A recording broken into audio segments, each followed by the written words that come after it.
Hi, I'm Chris Haroun, and this MBA degree program is not what you think it is. It's better. This program is more than 25 years of business experience, all rolled into one easy-to-access online program. I've sold over 1 million courses in every single country. I've worked at Goldman Sachs. I have an MBA from Columbia University, and I've worked in the venture capital, hedge fund, and consulting industries. I've also started many companies, and my courses have been featured in Forbes, Business Insider, CNN, and NBC. If you're ready to nail your next interview, get a better job, get a raise, start that business you've always dreamt of, improve the one you currently run, or better manage your personal finances, then this MBA degree program is for you. I can't begin to tell you how comprehensive this program is. It's got everything, including more than 300 hours of on-demand video. I would have to do one of those dramatic opening title crawls from a certain space movie just to show you.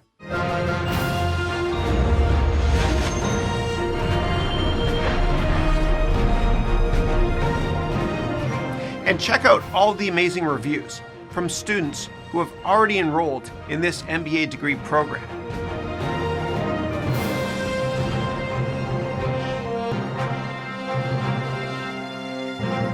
This on-demand version of the program is only $499, and it's more up to date than many of these old-fashioned MBA programs, which cost you well over $100,000. Not to mention, they don't even teach you the practical concepts included in my program. Last but not least, there is a 30-day, 100% money-back guarantee. And because you can access this program from any device, meaning a desktop computer, or a laptop computer, or a tablet, or even your smartphone, it means you can comfortably fit it into your schedule. Even if you work full-time, it's no problem. So if you're ready to unlock the key to your potential, then I'll see you in class.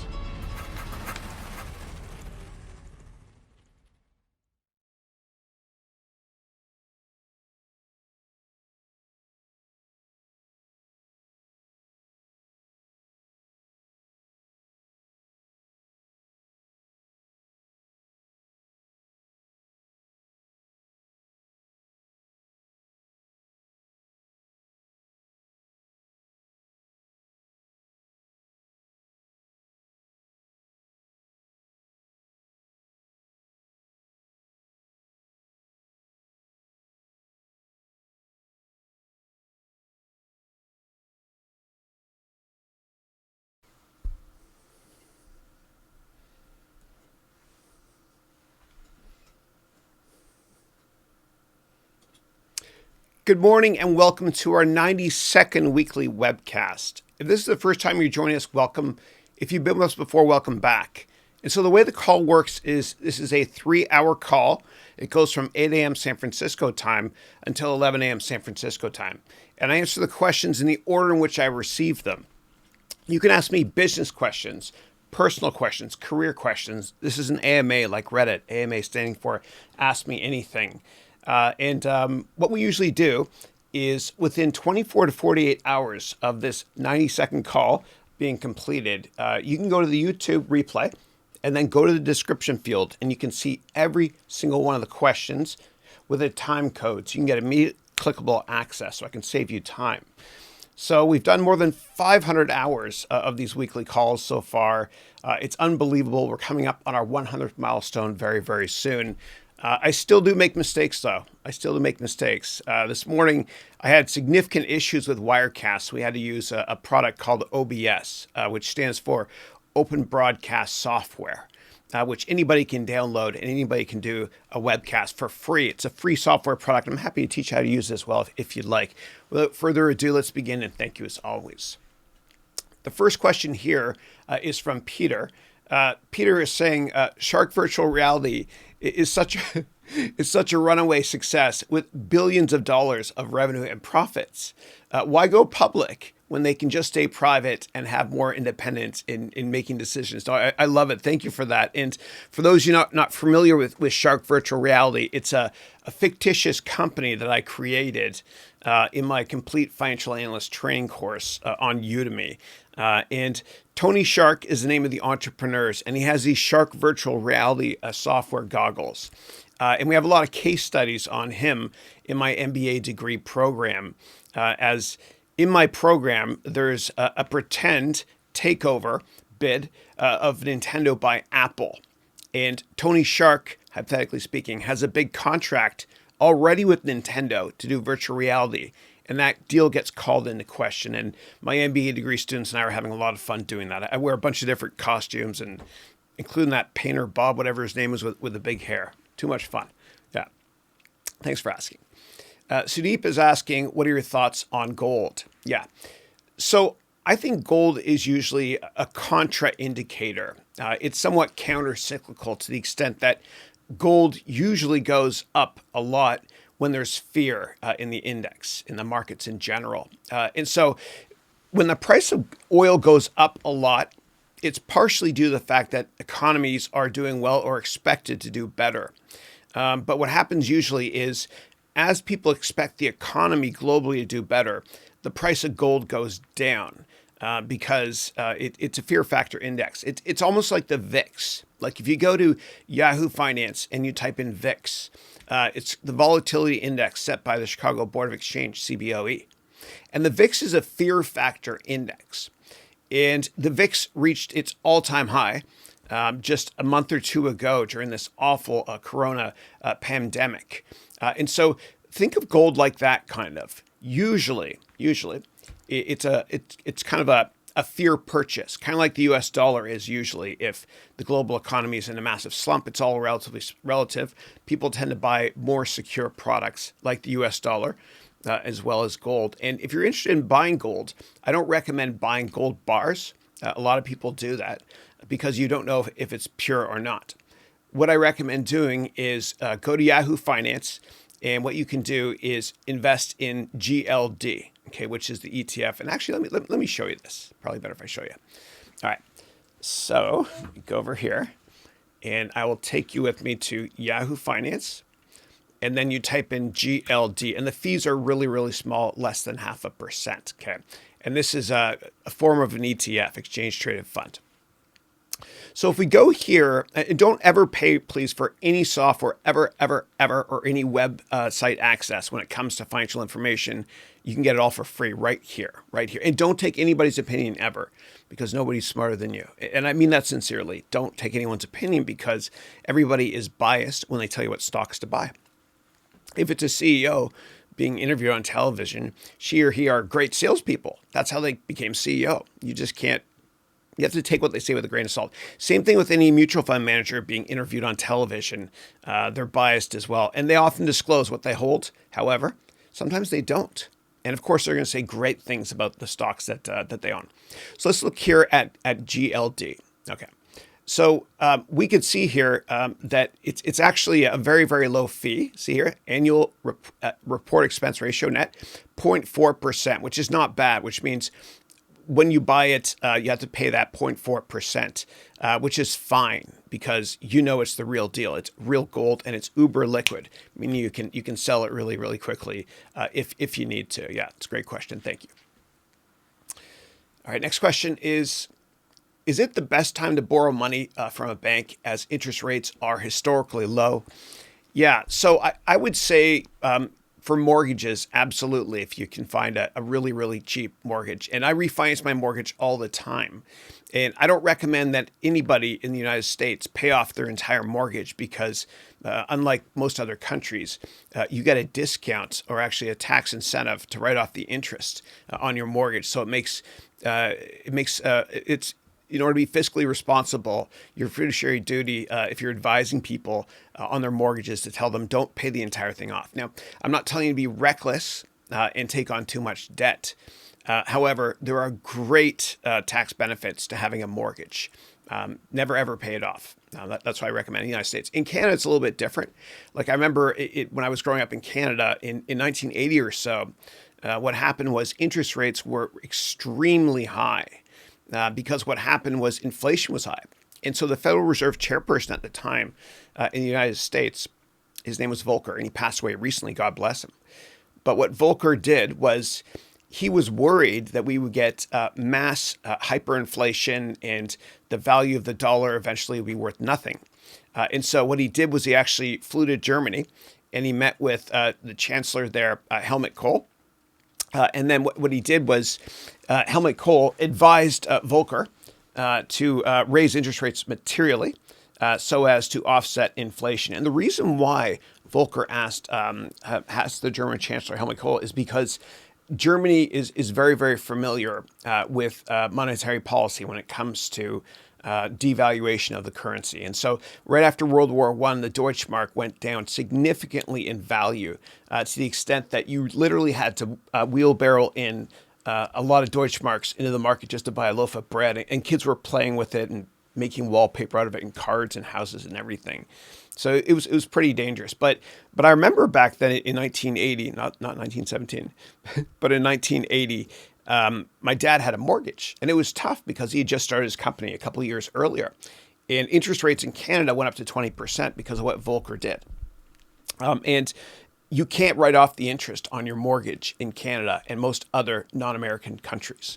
And so it was tough. It was tough, but it was the right decision by Volcker because inflation was kept in check, and eventually he was able to cut interest rates. Now, I feel that the monetary policy of the United States has been mismanaged over the past couple of years. And what monetary policy means is it's the policy of money, meaning raising interest rates or lowering interest rates.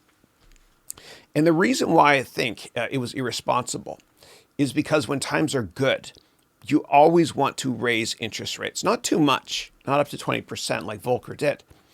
But you want to raise interest rates by 25 to 50 basis points, which means 0.25% to 0.5%, every 3 to 6 months when the economy is going well, slowly and gradually. And I know it sounds counterintuitive and you think, Chris, that's not fair. Higher interest rates aren't good for business. They are. And here's why.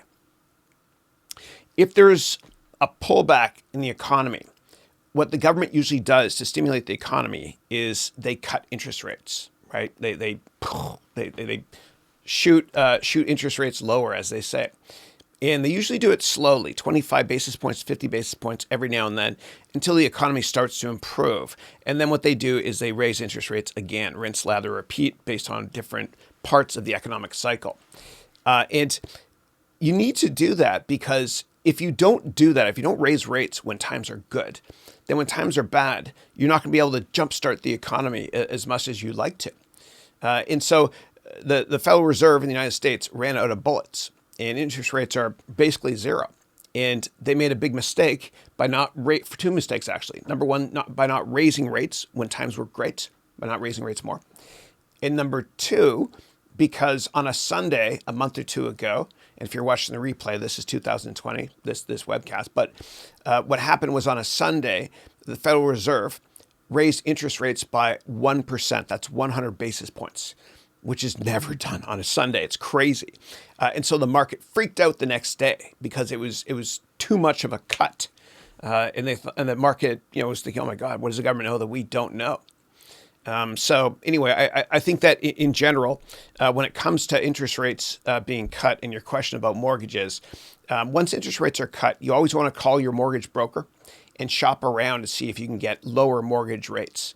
And then what you want to do is just get a new mortgage if you can, if it's cost effective, meaning if you don't pay too much in fees and points, etc. Yeah. But I tend to believe that you have to be greedy when others are fearful and fearful when others are greedy. And of course, that's a wonderful quote from the Sage of Omaha, Warren Buffett. And so I've actually been buying property recently. I bought a building in London, Ontario recently. And I did it because there's 5 units and it's right by the University of Western Ontario. And education is somewhat countercyclical. And I'm humbled to say that we were able to rent out all 5 units, which more than covers the mortgage, right? The monthly payments. And I think that land is a great buying opportunity. And my grandfather, God bless him, he used to say, Chrissy, buy land. They're not making it anymore. And so my favorite type of investment is property, is real estate. Yeah. Because if you think about it, every other investment class, there are bigger risks in the long run. Like with anything oil related, well, the risk is solar and new energy products could obfuscate the need for oil-based products in the long run. In any other industry, like technology, even you're subject to product cycles. And Bill Gates, when he ran Microsoft, and he was very paranoid, and rightly so. But he used to say that Microsoft, even in their heyday when he was CEO, is always 1.5 years away from bankruptcy. Now, that's an extreme statement by Bill, but I think he's right. Technology companies and product cycles now are getting shorter and shorter and shorter and shorter and shorter. And when a tech company starts to become a little bit less relevant, they're done. Turnarounds do not work in technology, except for maybe one per decade if a certain founder comes back. But when it comes to property, I think it's one of the best investments you can ever make. And the best personal investment you can make is buying your apartment or your house. And it took me until my 30s to be able to buy. I saved up a little nest egg. And it felt so uncomfortable when I bought, because I bought in late 2001 and I lived in New York City. And it felt so uncomfortable. But that's when you got to buy, when it feels uncomfortable. Because as Warren Buffett said, you need to be greedy when others are fearful, and fearful when others are greedy. So I hope that answered your question. If you have any follow-up questions, please let me know. And thank you as always. All right. I'm excited that somebody mentioned Shark Virtual Reality, the first question. Peter, I love it. Thank you. That's my fictitious brand, of course, for my Udemy courses. All right. I love coffee. All right, next question is from Shu Ouma, who's saying, Chris, hope you're doing well. Likewise. In this day and age where information is abundant, what is your advice on choosing the information to consume, and also how to retain and increase focus? Yeah. So what I'd say is always do your own homework, and don't rely on anybody ever. Okay. There's and if you want, I actually published a vlog about 6 weeks ago on Motley Fool, which is an online service where you pay to get help purchasing certain stocks. And I give my honest opinion on it. And they've been right before. They made good calls. However, I don't think you should ever take advice from anybody ever when it comes to stocks. You need to do your own research always. Otherwise, what will happen is you'll end up being a tourist. You'll panic at the worst time. You'll only be renting the stock. And then, as Warren Buffett said, the New York Stock Exchange is the only store in the world where consumers sell stuff. Think about that. But if you do roll up your sleeves and you do your own due diligence and your own investment write-ups, and you can take my course on Udemy, the Complete Financial Analyst Training Course, or sign up for my MBA degree program, because I go into much more detail on this. But you have to do your own research always, always, always, and I can teach you how in my courses. And what I like to have my students do is to create a financial model, as well as a one-page write-up at least on the stock. And they write up fundamentals, valuation, and lastly, technicals, if at all. And after writing that one pager, and after they convince themselves to buy the stock, then whenever they want to panic and sell it, when everyone else is freaking out, I tell them to go back and read that one pager. It's a sober second look, kind of like the Senate is in general. So always do your own research. And I want you to be careful when it comes to sponsored stories. And I'll show you what that means. So if you go to, I love Yahoo Finance because it's all free, and don't pay for anything, please. Don't pay for premium Yahoo Finance either. It's not worth it. But if you scroll down here, you're going to see a lot of ads. Okay. So right here, this is saying, forget buying stocks, do this instead. You can see it's an ad right here. Okay. And don't, anything Jim Cramer says, like he's entertaining. I'll give him that, but I want you to be longer term focused and always do your own research. If you want more details than that, just do a search on Jim Cramer, Bear Stearns, and watch the video on YouTube. And I'm sorry to bring that up, and I don't mean to be critical of Jim Cramer. I think he's brilliant. However, I want you to do your own homework. Always, always, always. Don't rely on me, ever. I humbly want to teach you how to fish and not provide you with a fish. Okay. So let's go down here and let's see other sponsored stories. All right. Reading something like this is fine because this is just informational. It's from Reuters. But whenever you see ad, like right here, ad, watch out. Okay. And sometimes they're called sponsored stories as well. Just be really, really careful, please. And if you want to read up and learn a lot about, I'm just rereading your question here, on how the world of finance works or the world in general, you can go to ft.com. Okay. And that's the Financial Times. And I absolutely love the Financial Times. I think it's really well written. It's kind of like, it's like the Wall Street Journal, but more global. Okay. So when you go through this, you can read political stuff and macro stuff, but nothing about stocks, please. Now, let's say that you want to read this article here, U.S. jobless claims top 40 million, and you click on it and ask you to pay. I'm going to show you how to get around that. Okay. So right here, you have to pay. You're like, really? Just to read? That's not fair. So what you can do is you copy this. Okay, watch this. You copy the headline. Then you paste it up here into Google or Bing if you work at Microsoft. Sorry, sort of.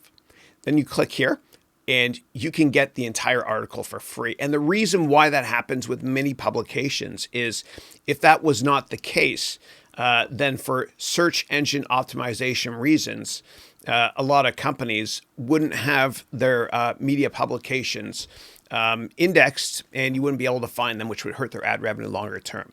So hopefully this is helpful. If you have additional questions, please let me know. And thank you as always. All right.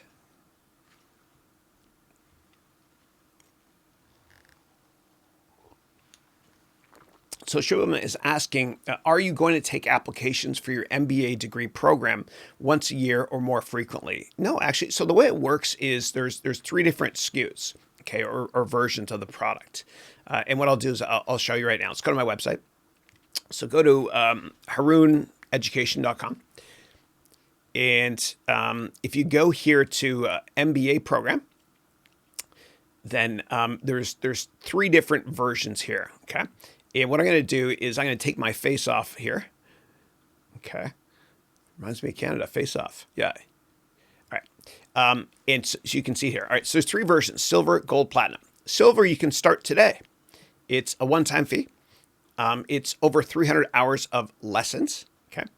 And you can take it on a desktop computer, a laptop, mobile, tablet, anything. Okay. It's truly universal. And you get a 30-day, 100% money back guarantee. It's a great deal. And you can start right now. Okay.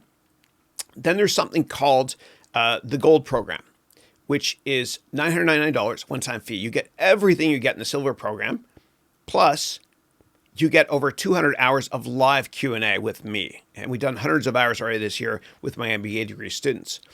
And for this version, the Gold version, I actually teach it live. So what you do is you apply, and then you'll find out if you get accepted. And then we start in December of 2020, and it always lasts 1 year. Okay. And here's the important dates as well. So you need to apply by the 15th for early admission. And you can go through this if you want more detail. And then there's one more, which is the platinum, which is everything these include here. Plus, you get several hours of one-on-one meetings with me using Zoom or even in person if you're here in the San Francisco Bay Area. And these 2 and all of them have a 30-day, 100% money-back guarantee. And if you get a chance, here's student testimonials from my current platinum students. And they're from all over the world. You can click here to go to their LinkedIn profiles. You can contact every one of them. I'm sure they'd be more than happy to help you. They're fantastic. Yeah. So anyway, if you have additional questions, please let me know. And thanks a lot for your interest. Appreciate it. This is the most Canadian backdrop ever, eh? So I've got whoops, that was my phone. We're good. I got Wayne Gretzky up there, and that was actually one of my first businesses when I was a kid.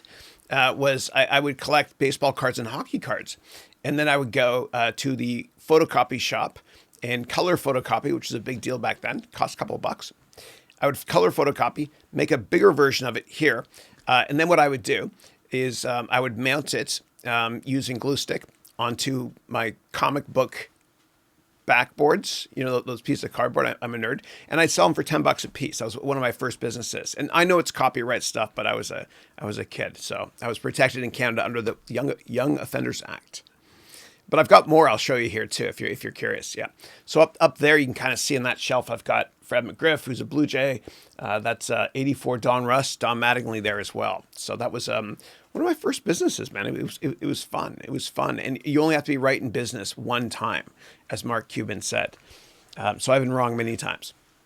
But this is the most Canadian backdrop ever. So I got Wayne Gretzky here. And if that was a real rookie card, like this big, and it was in perfect condition, meaning PSA 10 out of 10, it would be worth over 100 grand. Now I have a bunch of them, but they're all worth like $100 each or whatever it is because they're not in perfect condition when I was a kid. I used to put them on my bike so it sounded like I had a motorbike. I wasn't the smartest kid, yeah, but I had a cool bike. And then down here, my parents downsized recently in Canada. They live in Mississauga, Ontario. And they went from their house to an apartment, and they gave me these, right? They were going to throw these out, right? These are moose. That's how you say it, okay? It's not house, Americans. It's hoose, okay? And we say roof as well. So that's the most Canadian backdrop ever. That's my son Dylan, his graduation preschool thing. Yeah. So anyway, I'm having fun.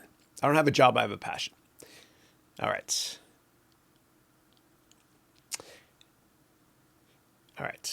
Next question is, how do you retain and increase your ability to focus? I love this question. Yeah. So there's a couple ways. Number one is you need to be doing what you love doing. And there's a great quote I need to show you from Mark Twain right here. My slider is turning here. Good timing. Thank you. So over here, it says the two most important days in your life are number one, the day you're born, and number two, the day you find out why. And once you start doing what you're passionate about, focus is not going to be an issue. You know, if you love playing video games, have you ever had problems focusing on your video game? No, because you love it. You enjoy it. I want you to find out what you were put on this earth for. What's the reason? What's your raison d'être? What's your passion? What's your purpose? And once you find it, then as Confucius said, you'll never have a job for the rest of your life. I butchered that quote, but I think you guys get the idea. And so what you need to do is find out what you're most passionate about in life, and that will help you focus. And it can take time. You know, for me, I didn't find my passion until my 40s when I started teaching. And I wish I just started teaching instead of going to Wall Street and working in venture capital, hedge funds, and all that stuff. I love it. It's not about money. It's just about doing what you love doing. And I humbly believe that if you chase money, you will lose your money and your dreams. But if you chase your dreams, as long as you're willing to fail a bunch of times and not give a damn what anybody thinks, please fail a lot of times. As long as you're willing to fail a couple times, not only will your dreams come true, but the money will follow accidentally as well. It always does. Always. But you got to be willing to fail a couple times and not give a damn what people think of you. You know, look at J.K. Rowling. She failed a gazillion times, and nobody wanted to sign her up, publisher-wise, for her books. And the poor thing, she was a single mother, and she was an assistant. She hated her job, and she didn't give a damn what people thought of her. She was like, I don't care. I'm going to keep failing. I'm going to fail faster and faster and faster. I'm not going to fall backwards. I'm going to fall forwards, as Denzel Washington says. And eventually she made it. But it wasn't just about money. It was about her love for fiction and writing books. And I've got this great quote here from one of my heroes, which is Michael Jordan, right here. He says, let me see if I can get the light to work here this time. Yay. I'm trying to do everything with my feet, too. I'm a one-man crew here. MJ says, I can accept failure. Everyone fails at something, but I can't accept not trying. How dope is that? I love that quote. It's awesome. It's awesome. And so when I teach, I always try to push the envelope and try new things. Clearly, I'm not doing a good job today. But I've got pedals down here. I've got 5 pedals and a 6th one for lights right here up top. So, and I've got a slider over there as well. It's the same slider that Dan Rather uses. Dan Rather's got a great Udemy course, by the way. It's the same slider that Dan Rather uses when he interviews people. So I'm trying to push the goalpost out. But I only want to be a one-person crew, just doing it myself, okay? Because I want to teach all of you how to do what I'm doing without failing many times, which I have. And I also want to teach you how to do all this on a budget as well. And so for my MBA degree students, what we're going to do is I'm going to help them build out their home studios. And I'm going to do my best to make sure that they don't pay a penny for anything. I want them all to use what they have right now. And then if we have to buy additional equipment, we will. But as Seth Godin said, you already have everything you need to build something bigger than yourself. You do. If you got a cell phone, which you all do, and if you have internet access, which obviously you do, you're watching this, you can make an online course. It doesn't cost you anything. You already have everything you need. And I'm humbled to be able to help you do that. And the way I want to help you is as follows. So if you go to Udemy's website, okay, just search for Udemy and my name, Udemy Chris Haroun, is that how you pronounce it? Okay, so if you go here and just ignore all the paid for courses, but just keep scrolling through and you'll see a bunch of free courses that I make on how to teach online. And I do it in a gazillion different languages, and they're always free. And I've done a couple of them. Here it is here. So here's a Russian version, Arabic version. Hi, Dada, if you're watching, my dad's from Egypt. And the only thing I can say, Dad, is Khamsa. That's it. That's the only thing I can say in Egypt is Khamsa, number 5, because my dad taught me that when I was 5. Love you, Dad, and Mom. Okay, and this here is the English version. And so this course here, it's basically 40 tips on how to make a great online course based on 40 mistakes I've made. Let me make the mistakes for you so you can work smarter, not harder. So I did this in a gazillion different languages as well. And I have another one as well called Another 40 Tips on how to, here it is here, how to make a great online course. And this one I think is 4 or 5 hours. So there's 80 tips for you for free on how to make a great online course. And when it comes to, a studio, and I know this is a little bit over the top, but it's actually not hard to do. And my cheapest cameras are the ones usually that I have the best, that look the best because I know how to use them. And so if you have an old DSLR camera or an iPhone, it doesn't matter. You can still make a great course for nothing. And in terms of lighting, it's actually not that hard. I used actually a bunch of lights I had in my house for one of my first courses. I used an old lamp behind me for the halo light, like it looks like that, behind me to make me pop. And then I had 2 cheaper, I think they were called Westcott Basics, lights on the side. So anybody can do it. And if you're curious why I have, probably wonder, I get this question a lot, why I have the 20 minutes up there, it's because this afternoon, so what happens usually is on Thursdays after this this call is open, which is open for the public, is done at 11 a.m. Then from 11:15 until 2:15, I do an MBA or office hours for MBA students only. And then I do one-on-ones. And today I've got like 6, 7, or 8 one-on-ones for 20 minutes each. And so I put a timer here, and that actually drops down a bit as well so they can see it with my A camera as well. Yeah. Plus it looks cool. And I'm a nerd, I know. I'm a happy nerd though, right? All nerds are happy. Okay. All right. Other ways to increase focus, other than working on what you're doing, what you're most passionate about, include, playing music in the background. I'm just going to turn on the air conditioner. A little bit hot here. We got a big heat wave in California now. It's nice. Have fun. Have fun. Working, and listen to classical music. And for me, I love soundtracks to movies. Like the original score for the movie Interstellar by Hans Zimmer. And anybody from Germany today, I want to thank you from the bottom of my heart for Hans Zimmer. That's where he's from. But I love listening to soundtracks to movies that really inspired me. And one of my favorite movies, and you guys got to watch it, is called Contact, which came out, I think, in 96 with Jodie Foster. And she's so passionate. I'm getting shivers just thinking about it. She's so passionate in that movie. And the soundtrack was by Alan Silvestri. And I listened to that one as well.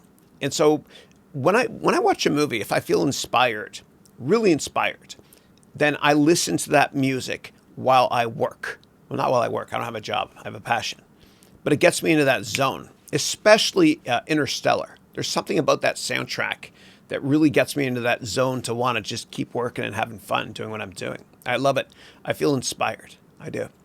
Other things I do to increase my ability to focus is I try to get 7 to 8 hours of sleep every night, and I'll show you my methodology. So, and this is I made this available to my my MBA degree students. I have a more simplistic one you can get from my website at harouneducation.com/schedule, all lowercase. But in order to focus better, what I also do is the night before, okay, and this is just for weekdays, what I'll do is I'll plan what I'm going to be doing the next day. Okay, don't do this on the weekend. You'll drive yourself crazy, I promise you. And so I schedule in time for everything that's important. And then what I do is I schedule in time for sleep, 7 or 8 hours a night if you can. I only got like 6 last night because I was trying to configure this. Wirecast was broken. I had to use OBS. Anyway, I'm a nerd. I get it. Then I also schedule in time for family, exercise, prayers, all that stuff. It matters to me. Do what matters to you. And I find that when you schedule your days, you can increase your level of focus and you'll know what's important and what's not. And I make you write down your goals every day on this thing as well. And I made this available for my MBA degree program students in Microsoft OneNote format, PDF format, PowerPoint format, LibreOffice format, and many other formats as well, because my program is truly universal and I want to humbly help. And then what I do is at the end of the day, I score myself. And it's very subjective. But if I get less than 7 hours of sleep, I'll take off 10%.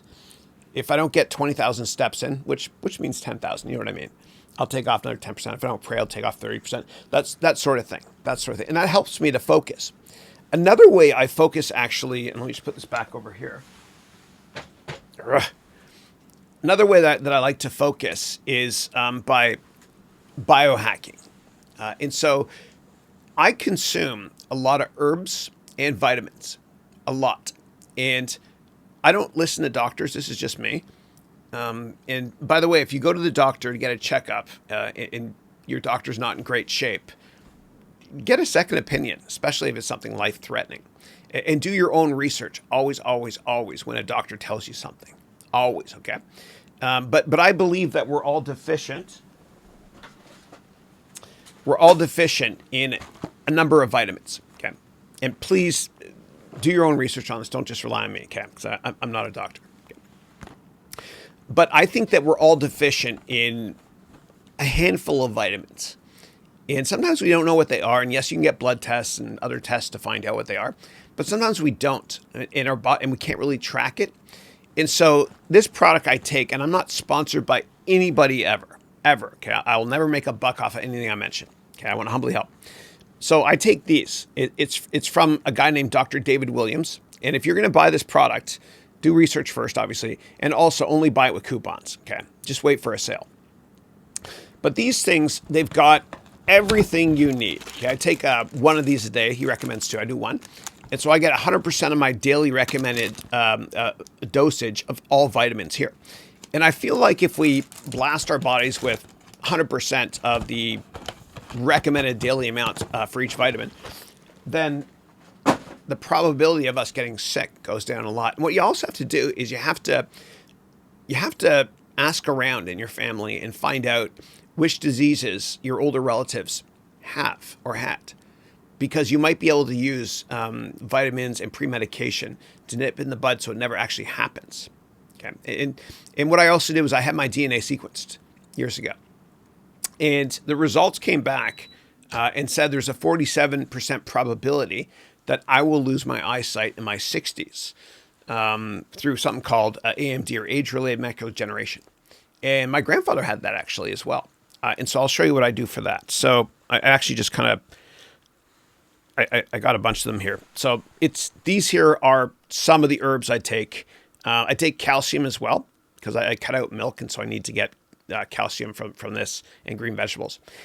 Now, this here is a relatively benign zinc substance. I'm not going to tell you what it is. You can buy it from any store or online, and it helps. The reason I don't want to tell you is I want you to talk to your doctor, do your own research. But I went to an eye doctor, and my eyes are fine for now. But he told me take this organic zinc substance, and you might not get age-related macular degeneration when you get older. So I biohack a lot.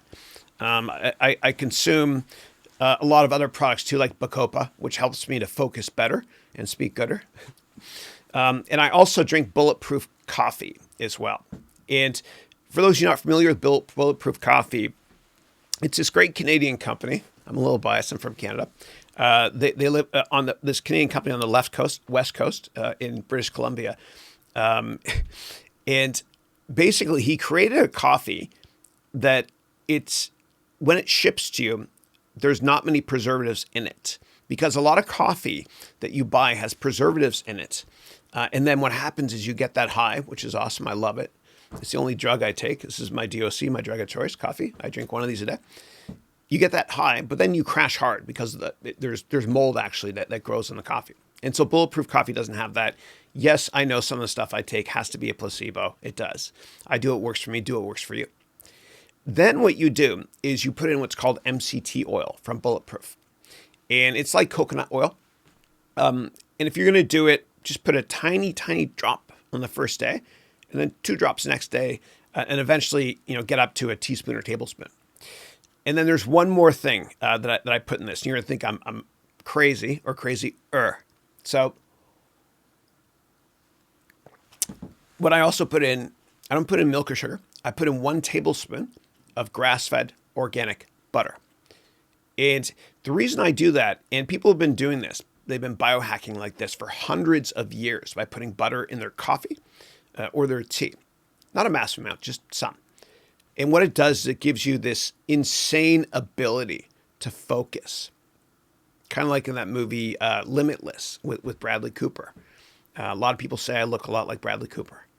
No, I don't. But I've got a really aerodynamic nose that he doesn't have, and he's jealous of that. Yeah, helps me when I'm skiing and stuff, yeah.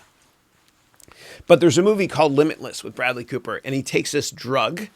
Obviously, you should not take drugs, but he takes this drug that allows him to write a gazillion books quickly and just, be more productive. And I feel like that's what's happened with me with Bulletproof Coffee. I've been taking it since the fall of 2015, and I can't stop writing. I can't stop creating courses. It's great. I love it. And there's other reasons why I've been more productive. Like I've been exercising more, which releases serotonin and endorphins. And I find that later on in the day, it's harder to concentrate. Like when I used to study when I was younger, what I would do is I would study first thing in the morning for an hour, second I get up. Because what happens is you're fresh. And at night, if you study, 1 hour is like the equivalent of, or 10 hours is equivalent of 1 hour in the morning. You're just not effective. So what I do is every day at 4 p.m. and I schedule it on my schedule here. I go on my cheap used elliptical trainer in the garage, and it's cross-country skiing, right? And it works out every muscle group. I love it. And I put my laptop there, and I will do work. And I feel like I just woke up because that biohack, which works for me, is you're taking in so much oxygen to your brain that you're much more alert. And I actually have a little bike under the table that I put over there. But I try to do a couple things at once, meaning while I'm working, I'm riding my bike and that sort of thing. And I've got one of these fun stand-up desks as well. And I bought these for my employees as well and had them shipped to their houses. It's made by a company called, you can get cheaper knockoffs, called Fully. But it's awesome. I love it. And so I like to stand, and I have a special mat I stand on. It's over here somewhere. So that throughout the day, it mixes things up. And you burn more calories when you stand as well. And a lot of chefs, actually, there's this stereotype. Let me try it. I've never actually taught this way. Let's try this here. Let me get the microphone up here too. There's this stereotype that chefs are overweight. And a lot of them are not. And the reason is that they're not is because they're standing a lot of the day, okay, when they're cooking.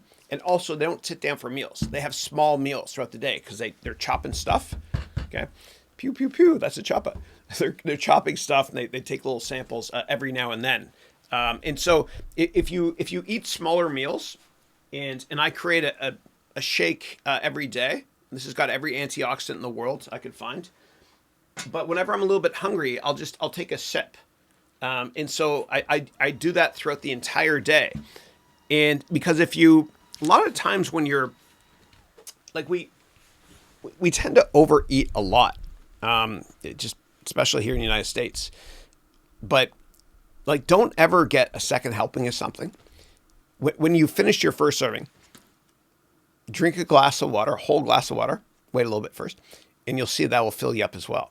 But if you overeat, I think it's deadly for you because it makes you lose focus. It makes you unhappy. You gain weight and all that stuff. But I like to have many small meals throughout the day, and that really helps me personally to focus better. Another thing that helps me to focus better is, years ago, I cut off everybody in my life that's really negative. And when I was younger, it was like 5 or 10 strikes, you're out. Now it's like 1 or 2 strikes. And so if anybody is going to kind of bring me down, or if there's envy, whatever, or criticizes me, I cut them off. And they never existed in my head, right? Delete it. And this helps me to focus a lot better as well because there are fewer distractions. And if any of you are working and you're frustrated and you don't like what you're doing and your boss is being a jerk, which happens, I want you to think a couple things. Number one, I want you to think, okay, good. I'm learning how not to treat people. Number one. Number two, my boss's criticisms are so ridiculous, and he or she probably feels threatened they hired their assassin. And unjustified criticism is nothing more than a disguised compliment. Let me say that again. Unjustified criticism is nothing more than a disguised compliment. So if you're not getting criticized, you're not successful enough. And the next time somebody criticizes you, if it seems unjust, and you can't teach somebody not to be jealous, then I want you to tell yourself, thank you for that compliment. I appreciate it. And if you feel frustrated at work, that's okay, because that will motivate you to get outside your comfort zone and get a better job, or to start your own company. A lot of very successful entrepreneurs, they were so frustrated working for other people, and this drove them to start their own company. And that's one of my purpose in life, is to help all of you humbly, if I can, to create a company that will put a dent in the universe so you can live your life on your own terms. All right, more AC. So I'm trying 2 monitors today. I'm trying a new thing. I put a monitor here and one here as well. Unfortunately, I'm looking above the camera, which is, I think it's disrespectful to look above, so sorry about that. I'll lower it next week. Yeah. All right. Next question is, according to you, what is the right balance of intelligence, knowledge, and confidence? Yeah. So I think confidence is key, and confidence will basically help you to reach your full potential in life. It's more important, I think, than intelligence and knowledge. I think if you're really, really confident, you can change the world. And there's this video I created, and I licensed it actually from Steve Jobs and from the Silicon Valley Heritage Association. And I want you to go to my YouTube channel and watch it. Okay, just look at my most recent 20 videos or so, and there's one on Steve Jobs, or just search for Steve Jobs on my channel. And he basically says that once you realize that everything around you call life was made up by people that are no smarter than you, and you can change it, you can influence it. And once you realize that, you'll never be the same. So just remember, nobody is smarter than you. And confidence is the most important thing that a parent can teach a child, or a student can be taught by a teacher. A lot of teachers, they talk down to their students. There's a lot of wonderful teachers too, obviously, but a lot of them talk down to their students, and they're condescending. And they shouldn't be teaching. A teacher is somebody that should not just impart knowledge, but more importantly, like a good parent, boost your confidence. Because with confidence, you can do anything you want. And in business, it is what it is. But confidence leads to perceived competence. Oh, this person knows what they're talking about because they sound confident. And I remember when I grew up in Canada in the 80s, I remember the cover of Time and Newsweek magazine was the downfall of the American student. American students are 50th in the world in math, 50th in the world in sciences, and it's the downfall of America. Rubbish. And every couple of years, I see the same kind of study. And I realized once I came down here and I started teaching during the evenings while I worked in VC, I realized that American students, and let me put in one caveat there, 50% of all students I have here in the Bay Area when I used to teach in class, and 50% of all engineers, and 50% of all founders in the Bay Area were born overseas. So what I'm about to say is not an American thing. Okay, it's just a cultural thing here based on people from all over the world. But people don't realize that American students, and again, it doesn't matter where they were born, American students are number one in the world in the most important economic category that nobody talks about, which is confidence. And with confidence, comes the ability to sell a dream. With confidence comes the ability to sell something that sounds really, really boring that you can't see, feel, or touch, like software, sound exciting. Look at Mark Benioff, the brilliant humanitarian founder of Salesforce.com here in San Francisco. That guy can sell, man. And I remember when I worked at Goldman Sachs, he would come when Salesforce was still private, pre-2004, and he'd be on panels, and we'd all watch him as Sarah Fryer would interview him. Sarah's great. I think she's CEO now of Nextdoor. Yeah, she's awesome. But I remember getting really, really excited watching Mark Benioff talk about cloud computing. I don't know what the heck it was, but I was excited because he's a heck of a salesperson. And so the most important skill set you can have in business is the ability to sell.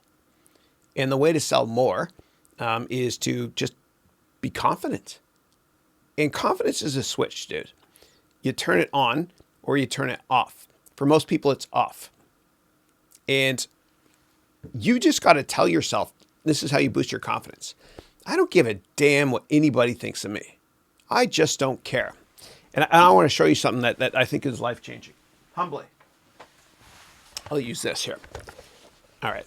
In my MBA degree students, we did kind of a higher end version of this.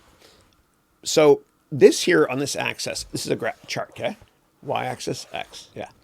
This here is your age. This here is give a darn, okay? When you're younger, like my kids, you're down here. You don't care what people think. You just, you're a kid, whatever. When you're older, you're over here as well. Old people don't have confidence problems. The problem is when you're in your 20s and 30s and sometimes 40s, you're right up here. You care what people think of you. You give a damn. Deadly. Deadly.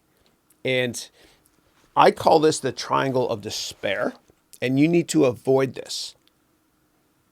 And you need to live your life at this level here. I'm not telling you to be rude or disingenuous, but I want you to live your life at this level here and just not care what people think about you. And most entrepreneurs that are successful, business people, they live at this level and they always have. They don't care. Elon Musk doesn't care that people think that he's crazy because he wants to colonize Mars one day. He's brilliant. Actually, at first they think you're crazy. Then you get a little bit of success and you're like, crazy genius. Then a lot of success like Musk does. Genius. But he lives at this level. He doesn't care. He doesn't care. He'll say whatever's on his mind. He doesn't care. He's always been that way, and I love him for it. The same thing with any successful entrepreneur. Like a lot of them, they don't care how they look. And when they make their billions, eventually they hire a stylist to, tell them how to dress better and stuff. But I want you to live at this level, okay? And your homework is this. And this is therapeutic because when one teaches, two learn. But your homework is this. I want you to write down 10 times, I don't care about X, and just solve for X. So it might be, I don't care what people think of my clothes. I don't care what people think of my job. This is my life. I'm not here to impress other people. I just want to be happy. I don't care what people think of, my preferences in life. I don't care what people think of my car. I don't care what people, and this is now about me. I don't care that people might think I'm a little bit sophomoric and immature because I still play video games. I love GTA 5. It was made in 2013. It's still the best damn video game ever made. It's amazing. It's great. I don't care. I just don't care. And once you really, really don't care what people think, then you got to watch out, man, because you're going to reach this insane level of nirvana / happiness you'll be so happy. And the happiness you feel once you let it all go is a little bit like the feeling you get when you hold your child for the first time. Not as good, obviously, kids are better.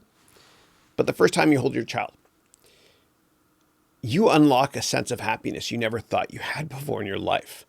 Sense of purpose. That's what you feel. This is the euphoria you feel right here at this level. So your homework, write down 10 times.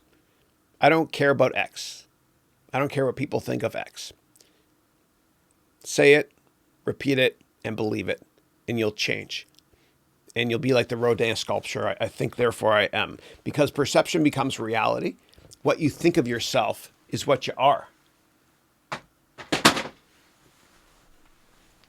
It's like that. And I got to show you just a really quick graphic here. This is fun. Hold on a second. All right. So watch this. Cat mirror. All right, hold on. No, that's not right. Cat mirror lion. Oh, this is fun. I show my kids this. Yeah. Okay, good. So, adorable cat. Oh, so cute. So this is what I want you to think of yourself, okay? Right here. Okay, so that's you, but that's really you, okay? And there's better versions of this as well. Let me see. There's better ones here. Yeah, like this. This one cracks me up. This one here. I love this one. This is you, okay? But this is actually you from now on.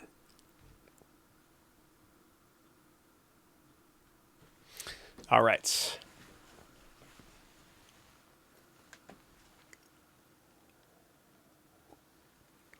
Shu Ouma is saying, thank you for your courses and generosity with your open source platforms.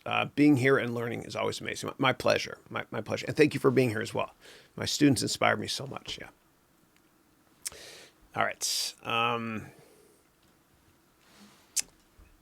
then Joao is saying, good morning, Chris. Good morning. I wish you a great Thursday. Likewise. I just completed your complete personal finance course, and that was amazing. Really opened my eyes and pushed me to take actions. I have a question. Sure. Based on your personal finance course, should I have both a regular savings account with my bank at a 1.5% rate per year, or have an investment account and start to build my diversified portfolio? Yeah. So I personally think that cash is the worst investment you can ever have. Of course, you always want to have a little bit available just in case for contingency purposes.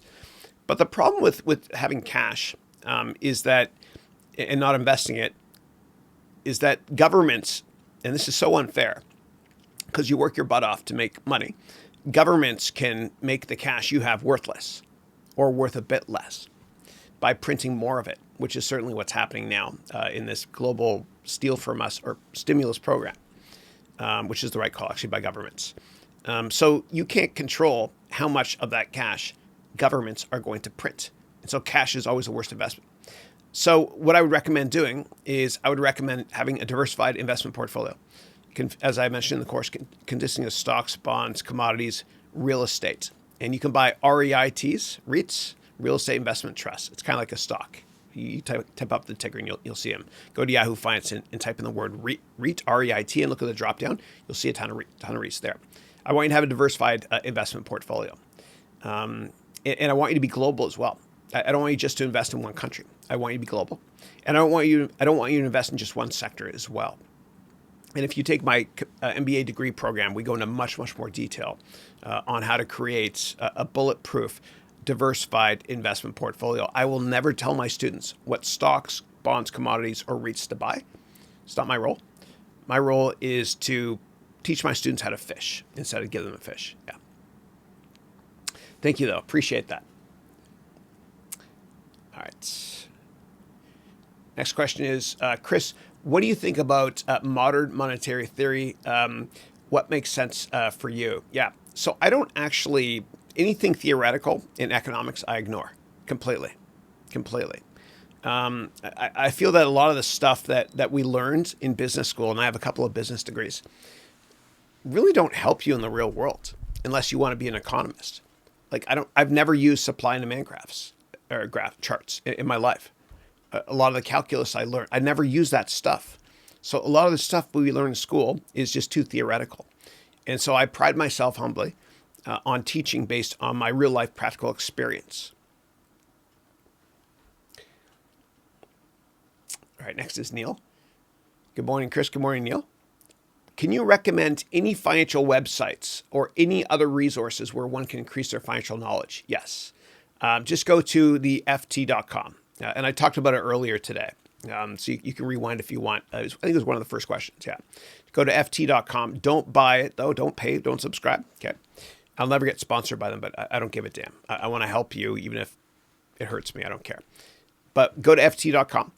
And whenever you see an article you want to read, copy the header, the title of it, paste it into Google, and you can read it for free. But I like the FT because it's the least biased financial website. And also it's global in nature. It's like the Wall Street Journal, but global. Yeah. But that's it though. I wouldn't read anything else. And don't read any articles in that on the FT that tells you what stocks to buy. Do your own research only, please.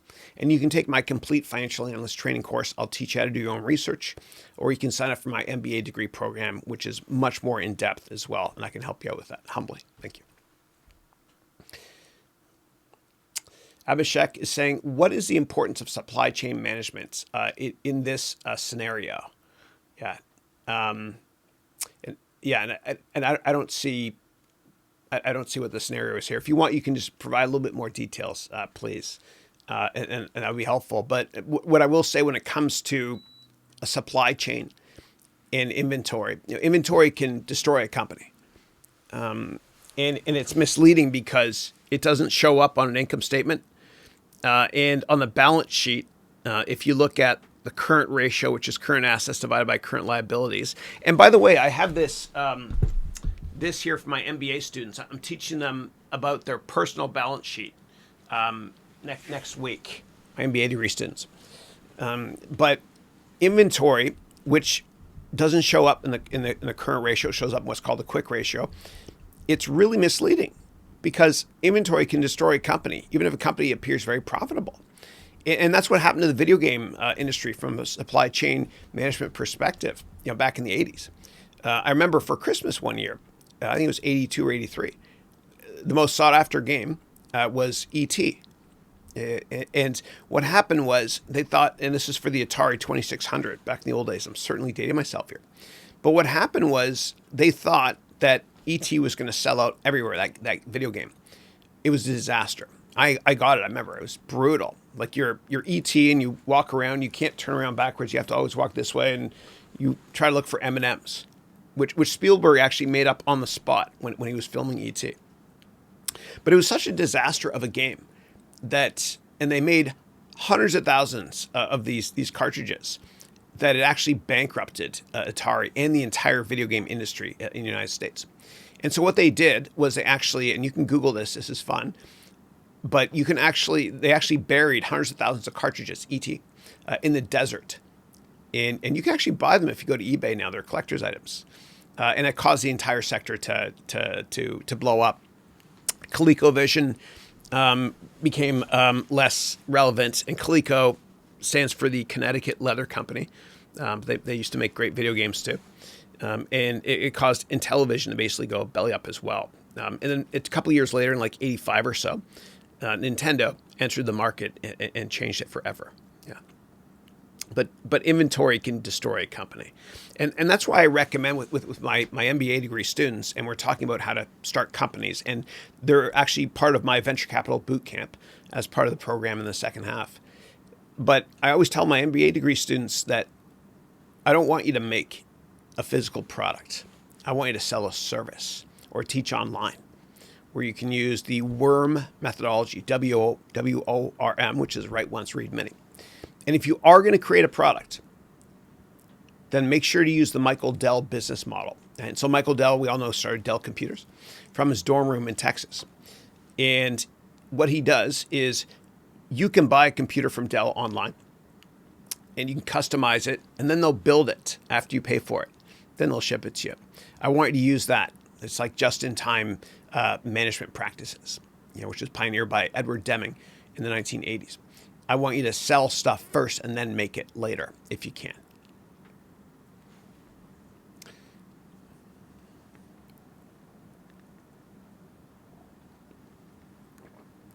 All right. Next question is from Neil. Neil's saying, Chris, can you talk a little bit about your time at Goldman Sachs and what should one do if he or she is aspiring to join the company soon after graduation? Yeah, absolutely. So I think the most important, hold on a second. The most important skill set to have in business is the ability to network. And I have this book on my website. You can get it for free. Go to harounventures.com. And it's 200 pages on how to network. And I guarantee you, this will help you to get your dream job. Okay, I guarantee it. And I've got a couple hours of YouTube videos linked from here as well. And I have a course on Udemy called the Complete Job Course, which you can also access from my website, harouneducation.com. And I have a lifetime 100% money back guarantee on that course because I'm so confident that you will get the job of your dreams based on my teachings. That you get your money back forever. And I've had a couple people ask for the money back, but not many yet. Now, your network is your net worth. Relationships are more important than product knowledge. And so take my course. It'll tell you how to navigate LinkedIn and how to network on steroids, or take my MBA degree program. I'll teach you much, much more. So you can network and get the job of your dreams. And don't think that just because you didn't go to Harvard Business School, HBS, 2/3 of HBS is BS, Harvard Business School. It doesn't work for Haroun Business School, by the way, please. But don't think just because you didn't go to HBS that you can't get a job anywhere. You can. You can. There's so many people that started in the mailroom that became CEOs, and they have no education at all, including Sidney Weinberg, who was the CEO of Goldman Sachs for decades. He started in the mailroom. Simon Cowell from American Idol. He started in the mailroom. You've got the former president of Cosmopolitan magazine. Same thing. David Geffen started in the mailroom. Why am I mentioning the mailroom? Because a lot of times people that work in the mailroom are very friendly, outgoing, and they network a lot. They'll say something like, "Did you see the game last night? Here's your mail, by the way." But they network a lot. And you have to network as well. Relationships are more important than product knowledge. Read this book. It's free. You can get it from my website. I promise you it will help.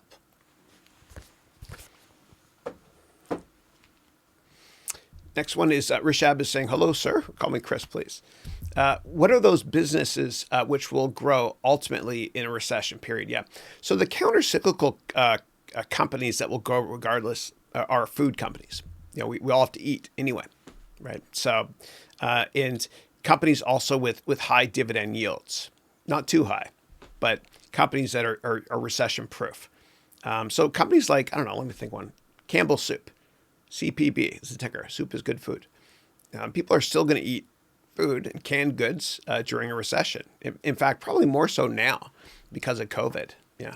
So anything, just think about what products people need no matter what. And education is one, of course. Healthcare, definitely. People get sick. Like my dad, he owned this massive healthcare company in Canada.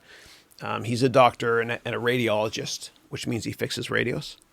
Sorry, no more dad humor about my dad.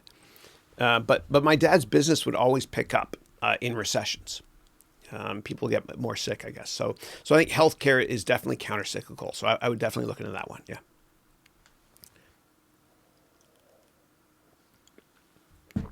All right. What are the books or websites that you would recommend if somebody wants to learn to be a hedge fund manager from scratch? Nothing. There's nothing. I started a hedge fund years ago, and I read every book there was. I read every single book there was. And the only thing you kind of learn a little bit about is the legal structures of what's called the master feeder structure for an onshore and an offshore bank, which I had, feeding into my master LLC. But the legal stuff you're not going to do anyway. Somebody's going to do it for you. Of course, you're going to hire a lawyer to create the subscription documents and that sort of thing. Yeah. But if you want to learn There's no book. There's no book on it. But you can take a course of mine, and you can go to, I think I just put up my school, learn.harouneducation.com or something. Let me go there. Hold on a second. I just put up a new website for my courses, because I created this course called the complete hedge fund course. Let me see here. So go to learn.harouneventures.com.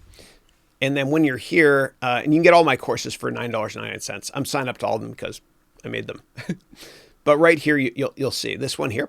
It's called the Complete Hedge Fund Course. You can get it for $9.99. Go to learn.harouneventures.com. And I promise you that's all you need to know. It's the best, I can humbly say it's the best resource on the planet for learning about hedge funds, because I've done it. All right.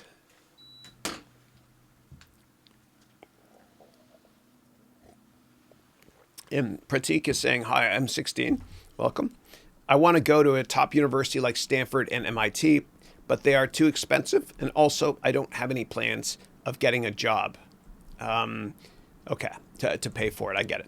I want to do a business. So please tell me if I should go to Stanford or not. And then you wrote, I'm Indian. Okay, yeah, sure.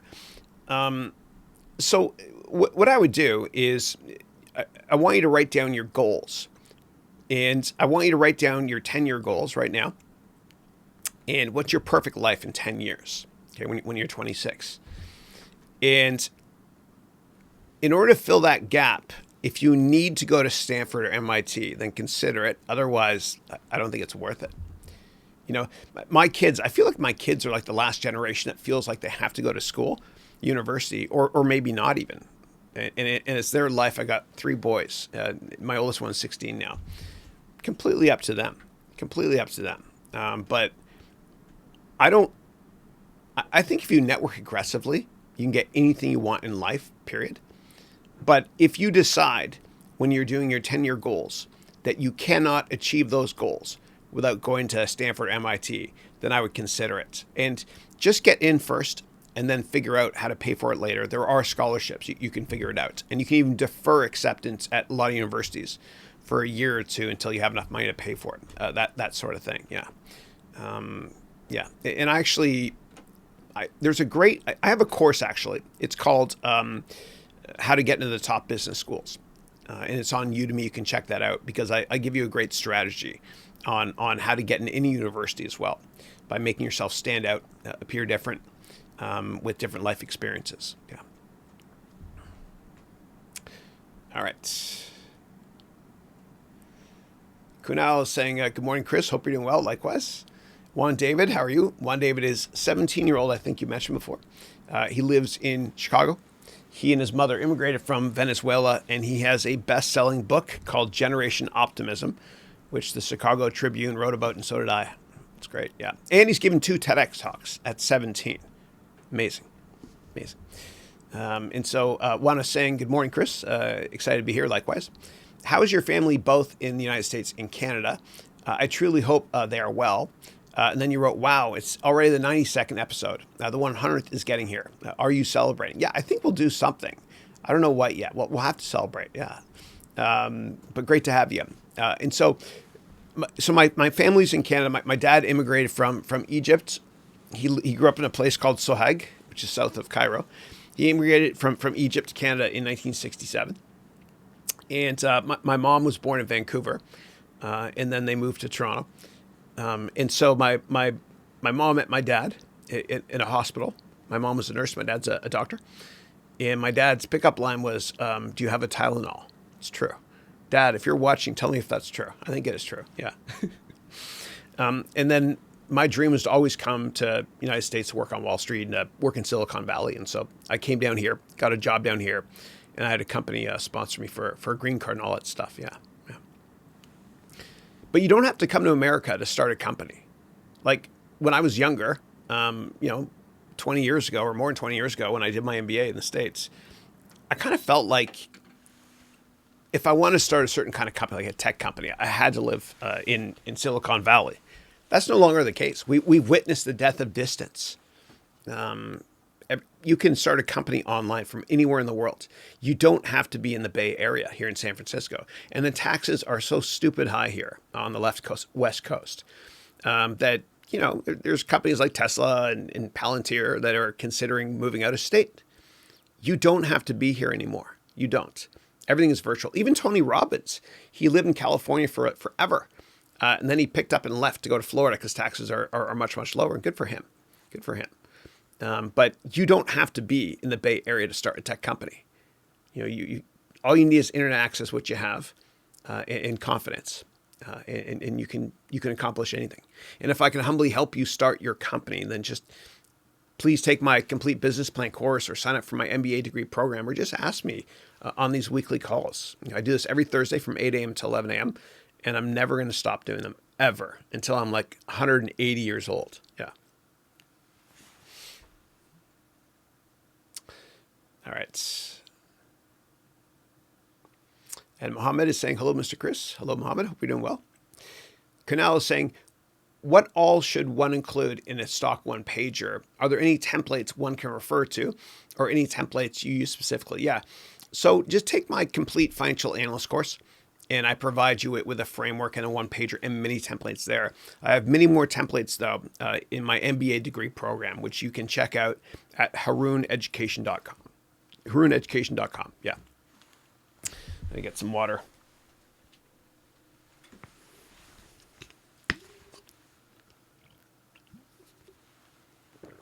All right. Next question is Mohammed, who's saying, I'm doing my YouTube content right now. What do you recommend for me to do? Because I almost have no money to spend on gear. And then you wrote a non-employed student. Yeah. Yeah. So I would say just use what you have. You use your iPhone or Android handset, and 80% of my students, and I track this closely, I can see it actually live in YouTube. 80% of my students actually use Android. So use your Android handset or an iPhone, whatever, and that's all you need. That's all you need. It's true. And if you want, take my complete YouTube course, which you can take. Just go to udemy.com or just do a search online, or go to my website, harouneducation.com. Take my complete YouTube course, because I teach you, it's 18 hours, how to create an amazing YouTube content without spending a penny. And I cover everything too, like how to make thumbnail images, search engine optimization, and all that stuff. And I figured out SEO, and I've got a couple of my videos that are #1 in the world, SEO-wise. So if you search for the word, for example, cryptocurrency course, it doesn't matter what country you're in, you'll see that mine comes up first. And if there are ones above it, you'll see that those are paid ads, but mine comes up organically first. So take my complete YouTube course. I teach you everything you need to know, everything about creating your YouTube strategy from scratch. Yeah. And I partnered actually in that course with this woman who I met on my 10th weekly webcast. We're in week 92 now. And her name is Sasha Stevenson. She's a Canadian living in Indonesia. And she started helping me. She started reaching out and helping me with my videos. I was like, oh my God, this is awesome. So I said, do you want to do a course together? And she's a superstar. Like, she's got over 100 million views in Indonesia. She's a superstar there. So we co-taught the course. So again, it's called the Complete YouTube course. Check it out.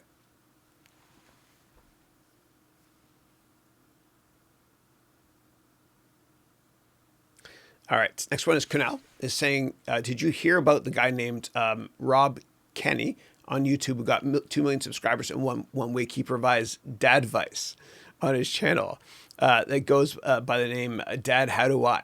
He creates videos on some common and day-to-day tasks you might ask your dad to help you with. Yeah. Hopefully he has good dad humor too. Yeah. Oh, thanks for that. I've not heard him. Sorry. Next up is Shu Ouma, who's saying, what do you think about the electric vehicle industry and its role in the coming decades? Yeah. So whenever I look to invest in a company, I look at the management team first. Ideas are commodities, but execution is not. So it all depends on who the management team is. But what I also do as part of my rigorous due diligence process is I ask myself a basic question, which is this. in 5 years, will this company or industry be more relevant or less relevant than it is today? And so the electric vehicle industry will be much more relevant in 5 years than it is today. So I am bullish on the sector. The only caveat I have is profit margins. You know, a lot of these companies, like there's a company called Fisker that was competing with Tesla, and it went belly up because it is so expensive to make these cars in scale. And inventory, as we know, can destroy a company. So what worries me about the sector from an investment perspective is they're very CapEx intensive. Yeah. Man, Shu, I love your image there. Hi to you too. I'm waving. And you wrote, I hope you're doing great. Likewise. I have a question.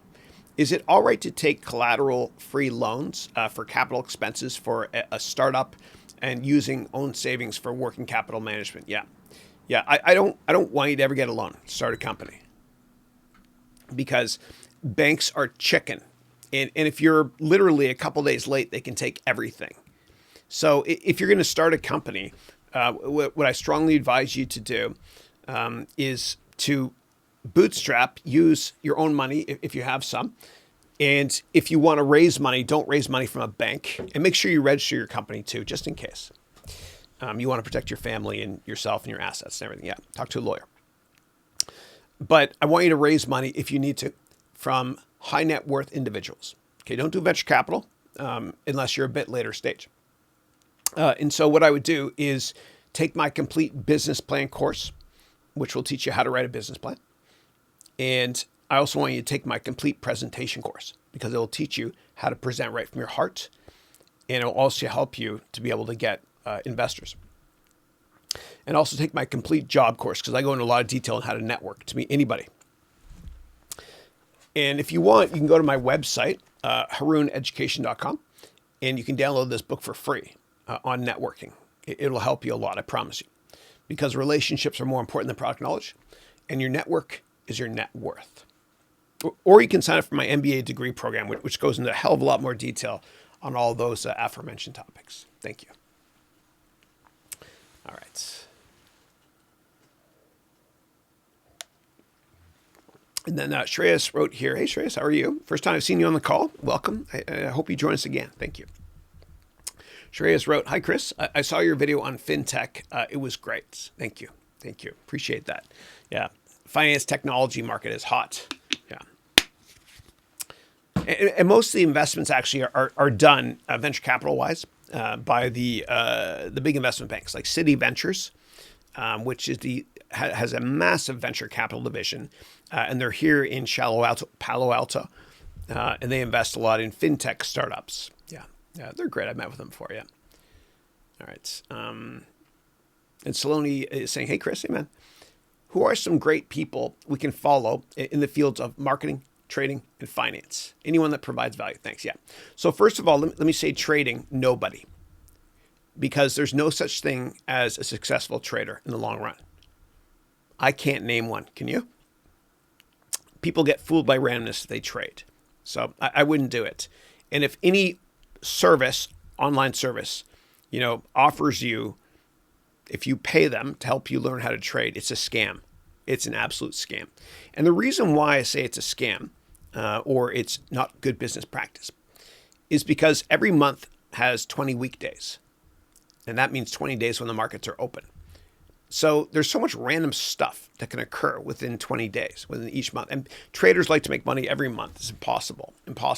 Stocks go up and down for reasons outside of your control, like geopolitical events, saber rattling between Moscow and Riyadh and Washington, whatever.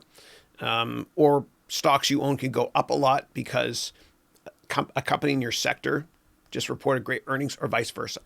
So don't trade. Be long-term focused, please. And take my complete financial analyst training course, which will teach you how to be a great long-term investor. I'll never tell you what stocks to buy. I'll teach you how to fish, though, instead of giving you a fish. Okay.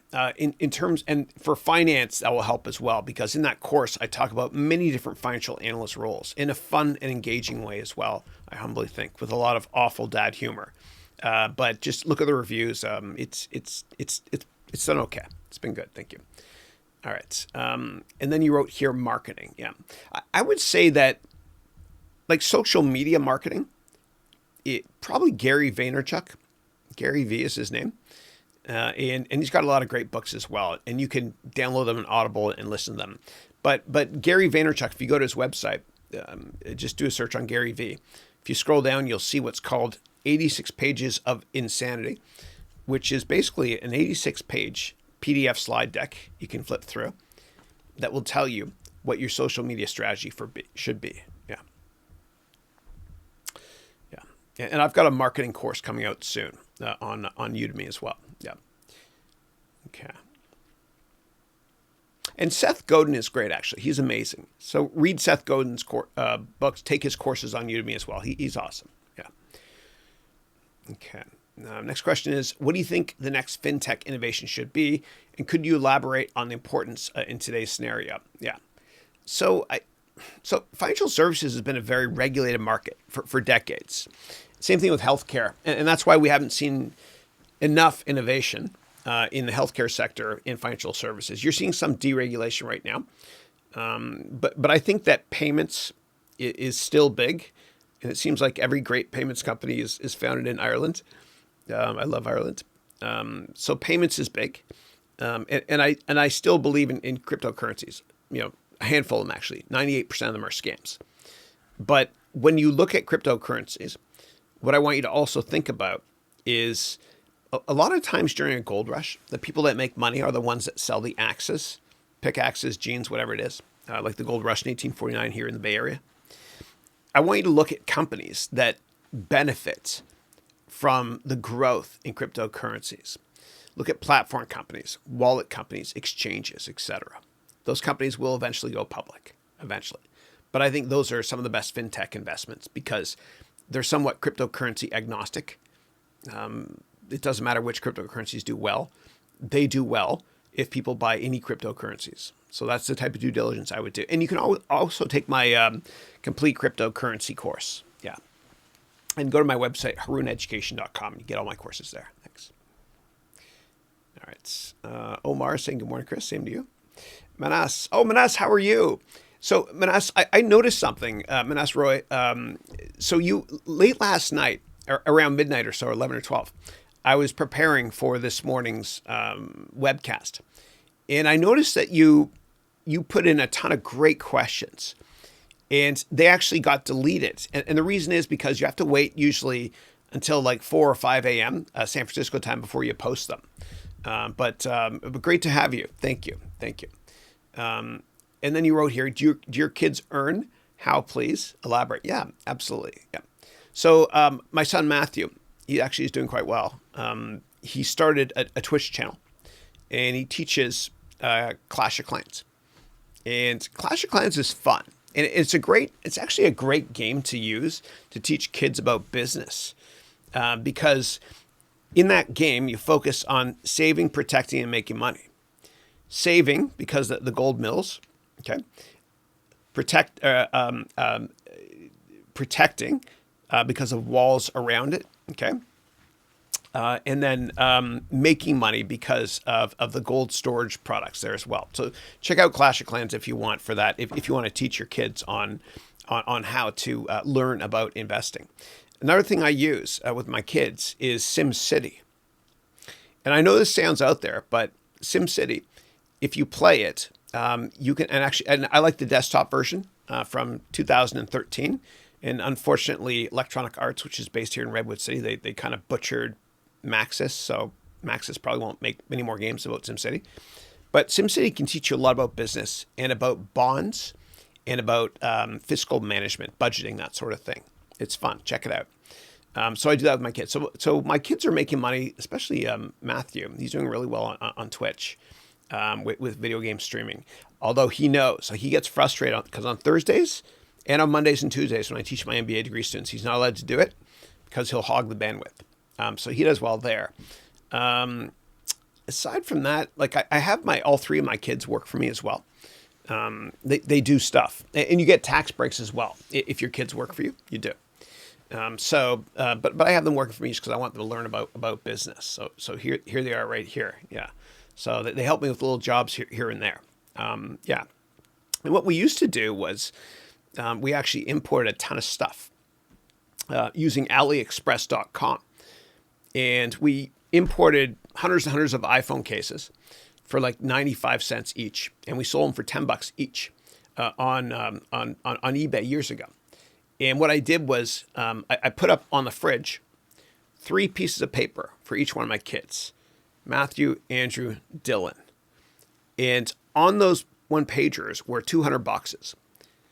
And every time we sold an iPhone case or an Android case, they would cross off one of those boxes because our profit margin was $5 per case. We sold them for $10, but with shipping fees, eBay fees, PayPal fees, it came down to $5 profit margin.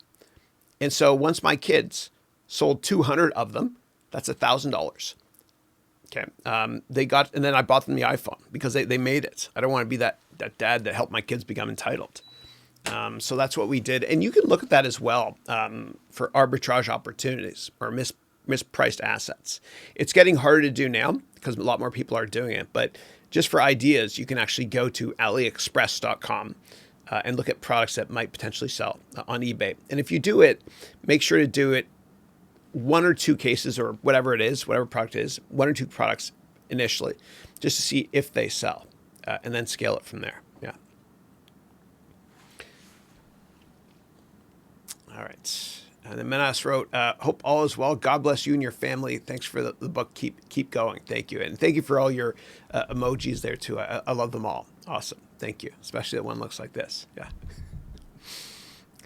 Okay. Omar saying, what are your thoughts on sites like Indiegogo, Kickstarter, etc.? I think the platforms can be great, but are ripe with fraud. I lost money due to fraud. I think this is ripe for disruption. Yeah. So I would never invest in anything unless you actually get what's called an investor memorandum. And so when a company goes public by law, they have to write an investor memorandum product, which is called an S1. And so before I invest in IPOs or any companies, I read those. You can get an investor offering document for anything you want to invest in. And if a company does not offer it, then don't invest, because they list all the risks usually in this investment offering memorandum. And a lot of lawyers help to write them as well. Yeah.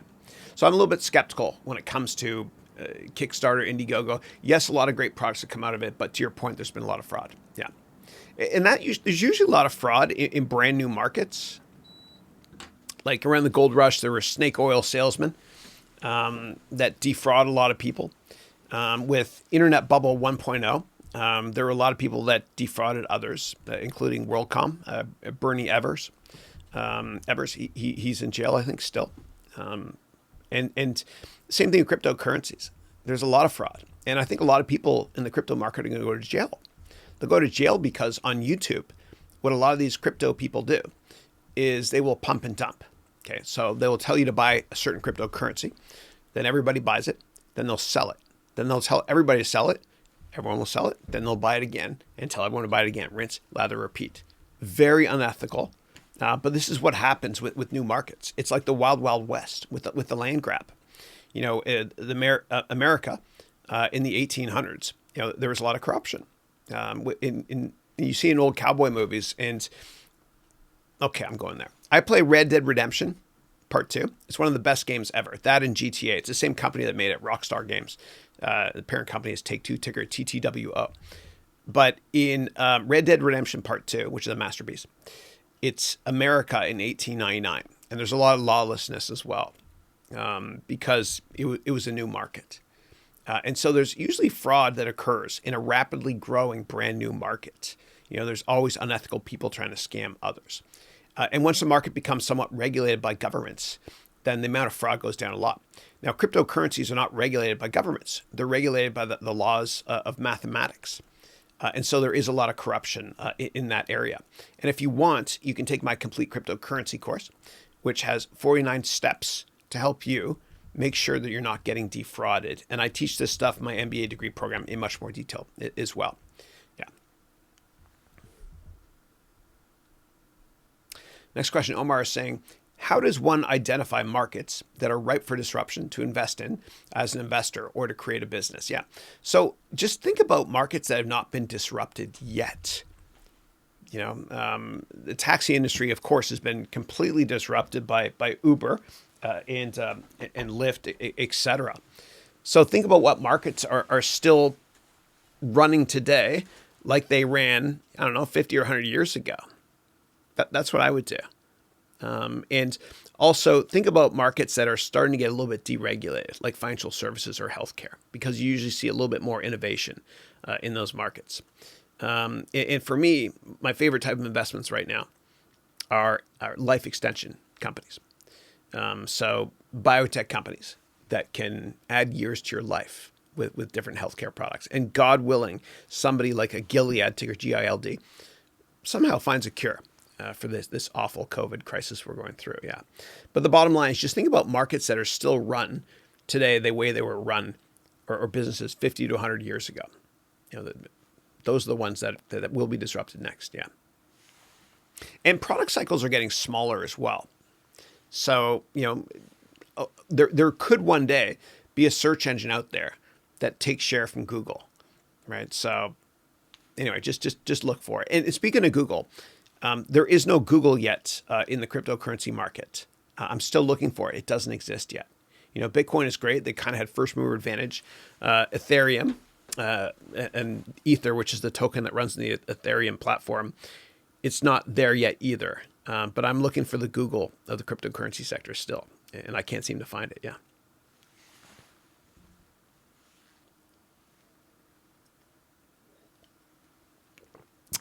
And then here we have Unknown is writing, "Hi, Chris. Hey, I know you have some coding experience. I'm very passionate about web development.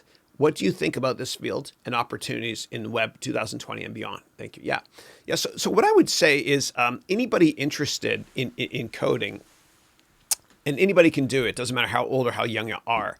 What I want you to do is I want you to do a search on Udemy and Angela Yu. She lives in London. She's amazing. I met her in Berlin last year.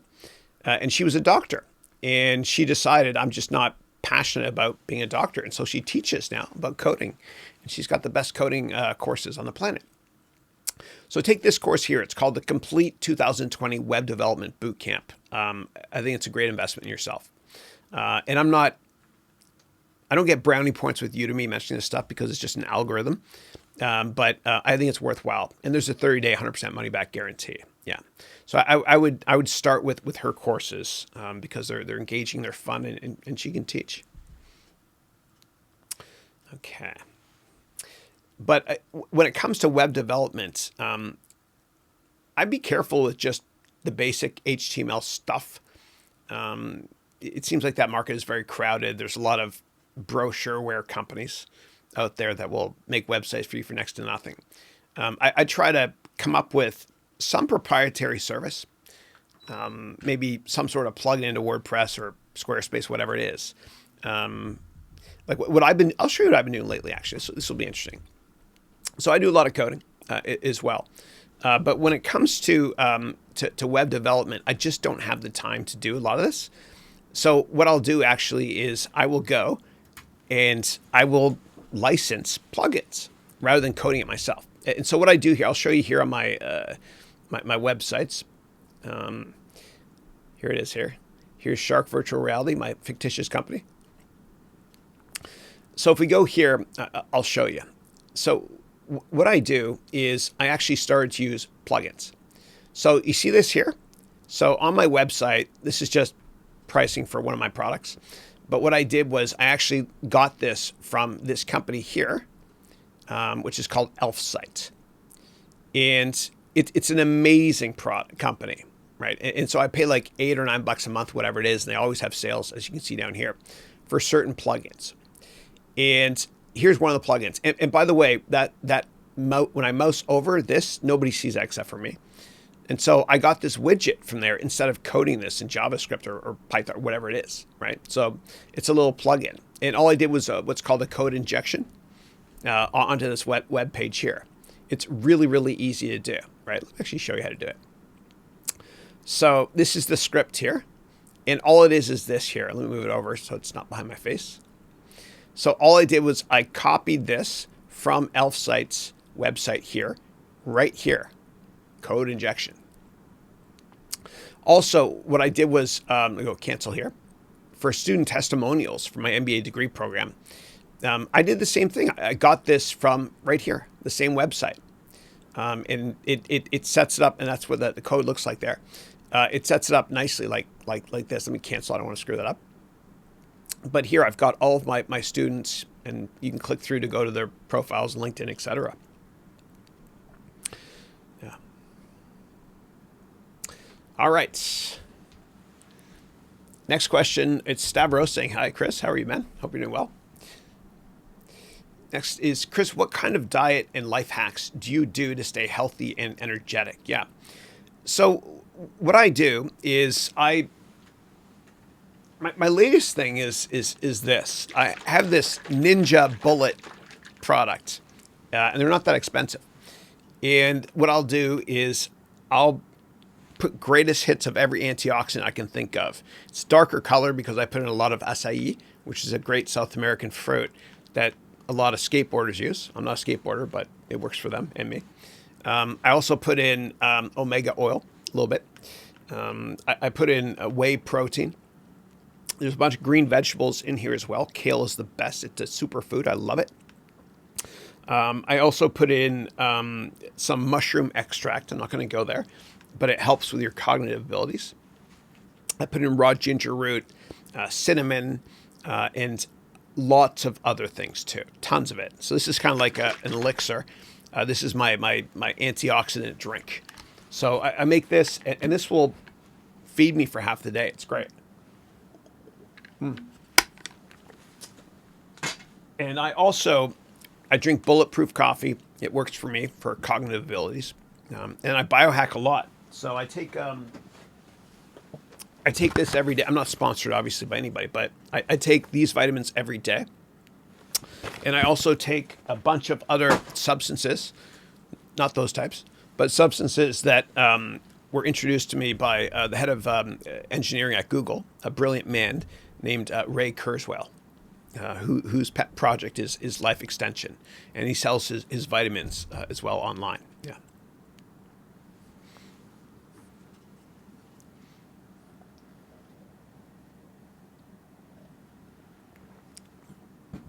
Stavros is saying, my question is it better to try and get some sales/subscribers first before presenting your business plan to potential investors? Many are asking for CPA and other information. Yeah. And without sales, the only thing you can present is assumptions. No. I mean, you can make an early version of the product if you want, called an MVP, minimum viable product. That's what they call it. But you're selling yourself. And I'll give you a great example, actually. So when I worked in venture capital, we invested with a venture capital firm called Kleiner Perkins. And there's a guy named Randy Komisar who works at Kleiner, and he's a rock star. And I actually met him there a couple times, and I asked him a bunch of questions. And so Randy was the guy at Kleiner Perkins that invested in Nest. And Nest is the company that has those thermostat products. And he invested in it, and then Google bought it for $3 billion or so. And so I asked Randy, I said, Randy, great job, but how did you know? Like, how did you know this was a great investment? And I said, what was the product like when they showed it to you? He said, Chris, they didn't have a product. I said, what do you mean they didn't have a product? He said, well, these brilliant engineers that were so passionate about what they were doing, they're great salespeople. They brought in this little round block of wood. And they said, the product will look like this. It didn't exist yet. And so what we must realize is that venture capital firms love to invest in the jockey before the horse. And so venture capital firms, we always love to invest in A management teams with a B business model instead of investing in a B management team with an A business model. So the smartest investors on the planet really, really focus on management team. And unfortunately, they don't teach you that stuff in business school. They just teach you how to analyze financial statements and use other frameworks as well, but never how to assess a management team. Yeah, and so I love investing in startups where the founder is extraordinarily passionate about what they're doing and gets me as a potential customer of their product really excited as well. Why? Because their business model is going to change, because the market always changes. It always does. And I just want to know that they can get other investors excited also about their company as they change, and change they will. They always do. And when you meet with entrepreneurs, in the venture capital industry, we always know that entrepreneurs, when they provide you with a financial model, the numbers are way too high. And so we tend to cut those numbers in half. And I know it sounds a little bit silly. And these entrepreneurs are not being unethical. They're just very, very positive. That's what an entrepreneur is. They're positive people. And there's this great quote from Mark Benioff, which is this: we tend to overestimate how much we can accomplish in a year, but we massively, massively underestimate how much we can accomplish in a decade. And so the bottom line is, it makes much more sense to look at the quality of a management team first before doing any due diligence on the product or service they have.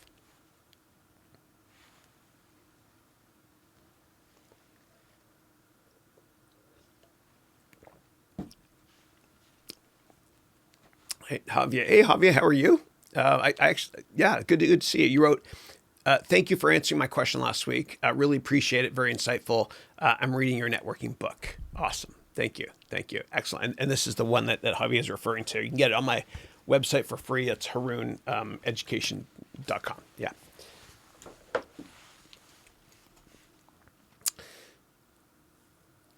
And then Fadi wrote, hi, Chris, is your MBA certificate accredited from any known provider? Yeah. So, and I get this question a lot. What I recommend doing, no, it's not, but what I recommend doing is going here to the FAQs. Okay. So go to my website, and I will never, and I thought about it, I looked into it, I almost did it. But I don't want any government agency telling me what I can and cannot teach. I want to teach non-theoretical stuff and treat my students like they're customers. Imagine that, a teacher treating a student like a customer. I want to walk through walls for my students. But if I made it accredited, and you can go to the FAQs here. Let me do a search, see here, accredited, definitely in here. Yeah, good. So I wrote here this: offering an accredited MBA program will require having a governing body tell me what I can or cannot teach. Therefore, I'm not allowing any organization to offer an accreditation for this program. I don't want anybody telling me what I can or can't teach. Because these big bureaucratic institutions, universities, they're teaching crap that became irrelevant decades ago in business. And they're part of the problem. The bureaucracy and many layers and layers and layers of management at these big business schools. I don't want that. I don't want anybody to tell me what I can and can't teach. I just want to teach my students to be extraordinarily successful. And they'll all be successful, or your money back. It's $499 for the entry-level version, and there's a 30-day 100% money-back guarantee. Nobody offers that. All right.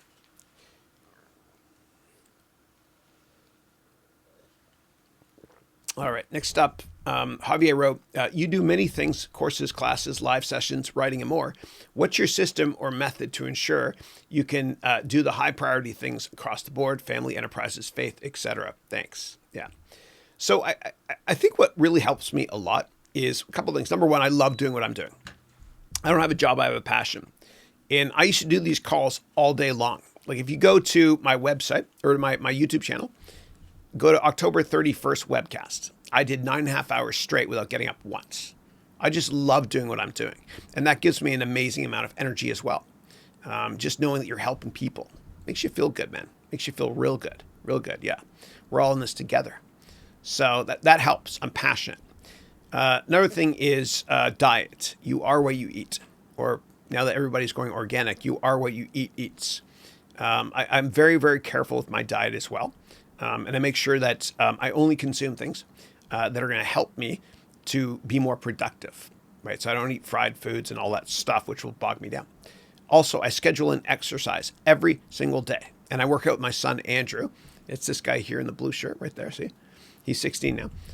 But we work out together every day in the garage. We have this cheap web weight set, and I get to bond with him as well. It's great. And I'm introducing him to different music. He wanted to play Drake all the time. And so I just introduced him to Zeppelin, Led Zeppelin, which is, you guys got to check it out. It's awesome. So anyway, but I get to bond with him that way as well. Also, and I don't do enough of this. I drink a lot of water, and there are other substances in here as well, little powders I take. I'm a big biohack hacker. I never drink enough water. Never, ever, ever. So I have an app, and on my Apple Watch as well, which I use to monitor my heart here. I have an app that will remind me to drink water. I know it's silly. But there's other things I do as well. Like I've got this thing. I'll show you guys this. This is it's a magnetic necklace. And what's on it is this. So this here, it's a product called Upright. I think this is version 2.0. It makes sure that my posture is correct. Because if your posture is not right, then it impacts all aspects of your life. Like if you have a bad back, you can't sleep. You can't, yeah. And with my kids too. Like I get worried sometimes. Like my kids, because they use their iPhones a lot, they're used to doing this. And I always try to just tell them, hey man, sit up. And you got to pretend you've got a grapefruit under your chin always when using your iPhone. Like this, yeah. So there's a lot of other life hacks that I use from an exercising perspective as well. I take vitamins and herbs all day long. Some of them are placebos, some of them are not, but I do that. And the last thing I'll say is that if you sign up for my MBA degree program, you get this as well. But I have a scheduling process where I'll schedule everything daily, everything, family, diet, sleep, prayers, everything that's important to me. Do what's important to you. And I find that when I write down my schedule, I only do it on weekdays because if I did it on the weekend, it would drive me nutty. But if I write down my schedule daily for the next day before I go to bed, then the probability of me getting stuff done goes up a lot. It's like a mini goal setting session daily. Yeah. Yeah. So anyway, that's what works for me, and hopefully it'll work for you as well. And I have a streamed down version of that too, if you want. You can get it from my website. Just go to HarounEducation.com/schedule, all lowercase schedule. You can download kind of like a light version of that product as well, if you want to. Yeah. And also, years ago, I cut off everybody in my life that's extraordinarily negative. I fired my friends. Not all of them, but when I was younger, friends of mine, it was like 5 strikes, you're out. And if anybody brings you down, then they don't belong in your life. I don't care who they are. You got to fire your friends or upgrade your friends. And so I only surround myself with people that are like-minded and very, very positive, very positive. I have no room for negativity in my life. Yeah, because that will bring you down. It's like Debbie Downer. You don't want that around you. It will bring you down. So fire your friends or upgrade them. Find better ones. Because you are a product of your environment. And if you can't fire your friends or colleagues at work, whatever it is, and if they're driving you nuts, then good. And I say it with love in my heart, because that will motivate you deep, deep down inside to get a better job or to start your own company one day. And that's what I'm here for, is to help you be independent and live your life on your own terms. So anyway, but I really do think you're a product of your surroundings. And if you get rid of people in your life that are negative, I think you got a much better chance or probability of reaching your true potential in life.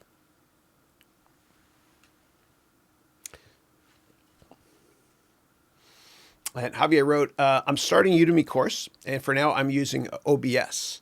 Awesome. Which is open broadcasting software, it's an open source free product you can use to do streaming like I'm doing here today. Just do a search on OBS. Yeah. It works on Linux, Mac, Windows. Yeah, it's great. And you wrote, great product so far. Thanks a lot for the encouragement. Yeah, my pleasure. My pleasure. Okay. And then Mohammed's asking, what do you think of Pi Network? I don't know what that is. I'm so sorry. Fadi in the house. Hey, Fadi, how are you? And you wrote, in the financial model of the complete business plan course in Udemy, how can we record patent value in intangible assets? And also, if we have existing assets before startup, how can we record them? Yeah. It's a great question. So it's a little bit difficult with patents because they're intangible, right? And a lot of times when one company buys another one and they pay more than what the company's worth, they have goodwill, so to speak, that they put on as assets, sort of, on their balance sheets. I don't tend to look at that though. I don't like. I've started a lot of companies and I've done a lot of intellectual property stuff. I don't value it that way though. I just don't, because it's hard to quantify. So I kind of ignore it, to be honest. Yeah. But there are some bloodsucker legal firms like NTP, which will go after IP from large tech companies. They'll buy up actually patents and stuff, and then they'll sue others. And it's a disgusting process. And Nathan Myhrvold, who used to be the CTO or chief software architect before Gates was at Microsoft, I think he was involved in that as well. Post Microsoft, of course. Yeah. But I don't think there's a way to record them, to be honest, because it is intangible. But if you want to get a legal opinion, then if you want, you can go to LegalZoom.com and schedule a one-on-one with a lawyer there. And I don't get comp for this, but it's like $30 a month to get a half-hour call with a lawyer. It's a good deal. I use them a lot. Yeah. And then you wrote here, if we have existing assets before a startup, how can we record them? Yeah. So what you can do, and I've got this. Yeah, screw it, I'll do it. I'm teaching my MBA degree students how to create a personal balance sheet this week, and I've got a prop I'll show you here. So, all right. Before I show it, let me turn something around. All right, right here. All right, let me get Ms. Stark over here. So a balance sheet is basically a way to understand who owns your stuff, okay? So this here is stuff I have. I have a car, okay? And let's say I own half of this car and the other half is owned by the bank. So here's the bank here and the other half is me. This is me, Ira Stark. I think her name is Ira Stark, yeah. So everything has to balance, okay? So you've got assets, which is stuff I have, equals who owns my stuff. Liabilities plus equity, which fell down. Sorry. Yeah. And so it's up to you to decide what to put into your company when you start it, and talk to a lawyer as well. Okay. So if this car is part of your company, you can no longer have this, mix this up with your personal expenses, right? You can get into trouble. You got to keep it completely separate. But talk to a lawyer first to understand how you can incorporate some of these assets into your company, okay? And only do so if it makes business sense. Like for me, I lease a car because it makes business sense. But I talk to my lawyer first to understand more about that. But assets always has to equal liabilities plus equity, okay? Stuff I have here is equal to who owns my stuff. So in this case, this $100 car, $50 of it is owned by a bank and the other $50 is owned by me. This is me. How are you? Whoops. Yeah. And this here is called liabilities plus equity. So let me put this back now. And I bought this. This is an old scale from China. It's an antique, but it was kind of broken. So what I had to do was I had to actually put these things on the bottom last night. So let me put it back here. Oops. I'm having so much fun, man. All right.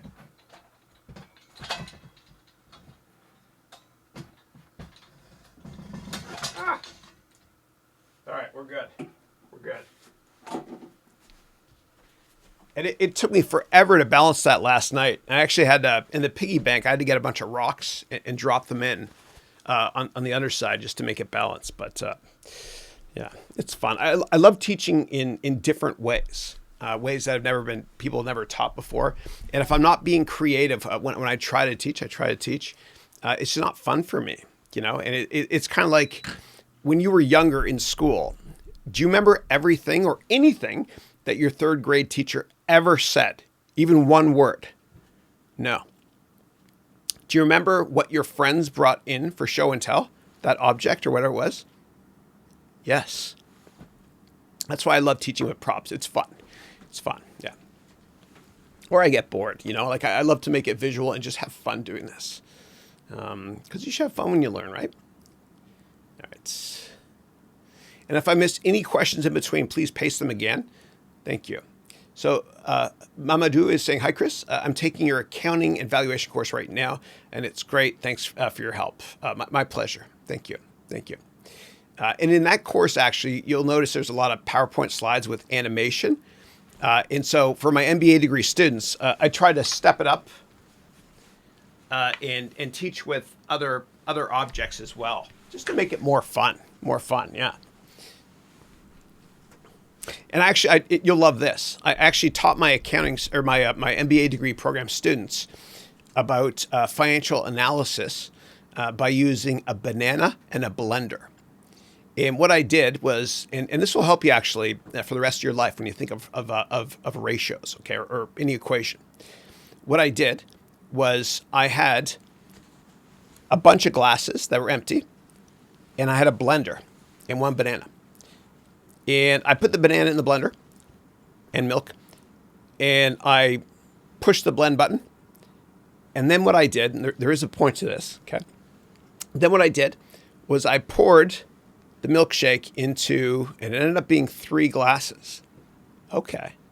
So 1 banana makes 3 milkshakes. Okay, the denominator is 1 banana. The numerator is 3 milkshakes. Okay, so 1 banana made 3 milkshakes. It's so crazy, but you'll remember it.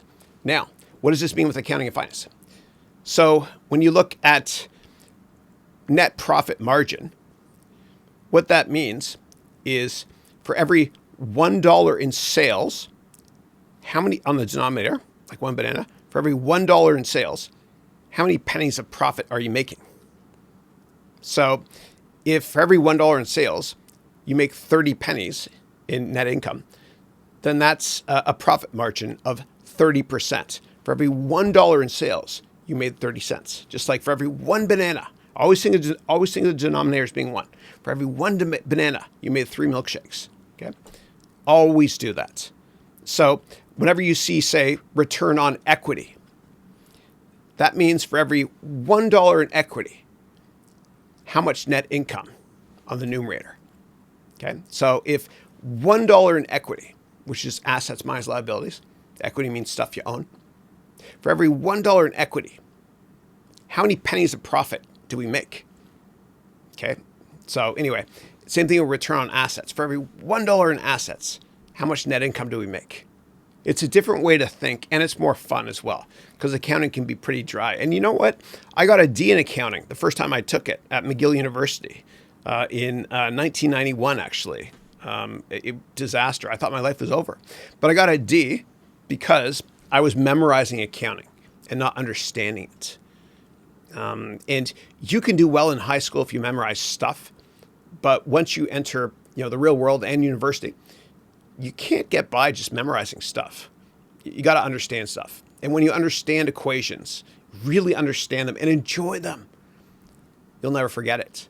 And it becomes fun because you condition yourself to enjoy reading financial statements like a good book. It can become a lot of fun. And so whenever you have equations, I want you to rearrange them all the time. Okay. So for example,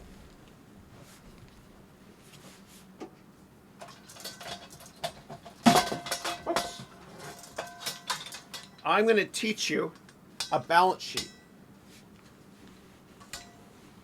So a balance sheet measures, let me turn this around,